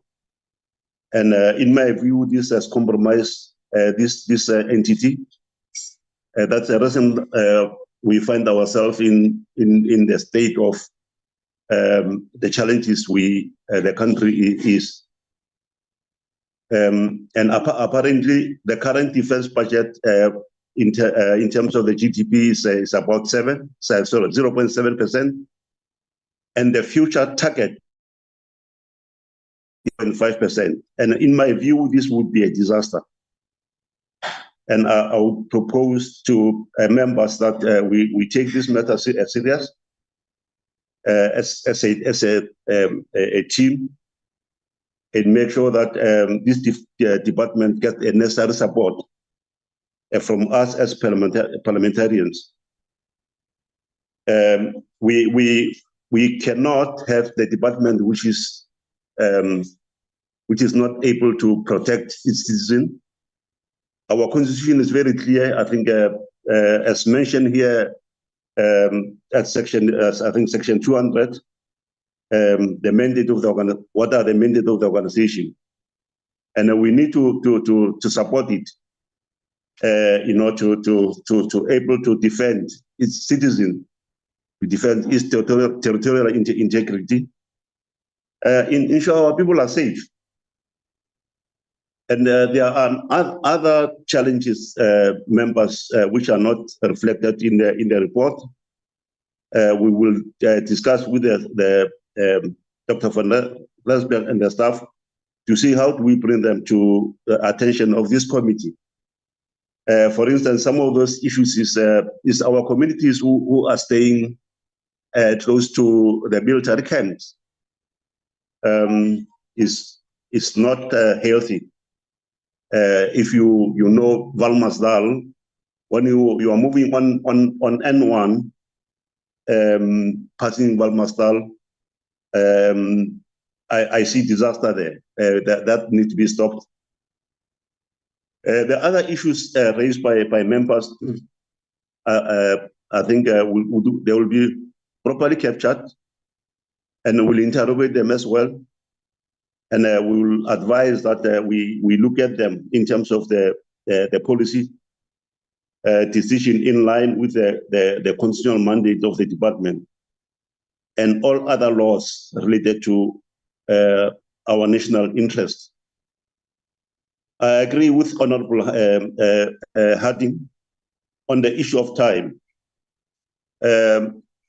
Chair and members, we need to find to discuss thoroughly these matters of defense. Otherwise, I say department, if we do not assist it as just one of those departments, and it cannot be. In the previous one of our generals, I think the late General Mlakan, when he explained the department, he said the department is like a country, and the chief of the national defense force, including the secretary for defense, the president and the co-president, and that is how he explained what the department is all about. And it cannot be today that we leave the department at this stage where it is not able to perform its work. With those short ways, I would not want to take you further, colleagues. I really appreciate your participation in this first meeting. It's unfortunate that it's our first meeting and we meet virtually. If it was possible, we should have met physical so that we know each other and understand how we put our issues on the table and how we engage on these matters. With those few words, Chair and Co-Chair and members, I would want to thank the support staff. I would want to thank you. And I do not know, Co-Chair, if there's any announcement. Let me, before we adjourn, let me find from the Secretary whether there's any announcement. Thank you. Thank you, co-chairs. No, we don't have an announcement, but we will try and find suitable dates for the oversight visit that members wishes to conduct and make an application.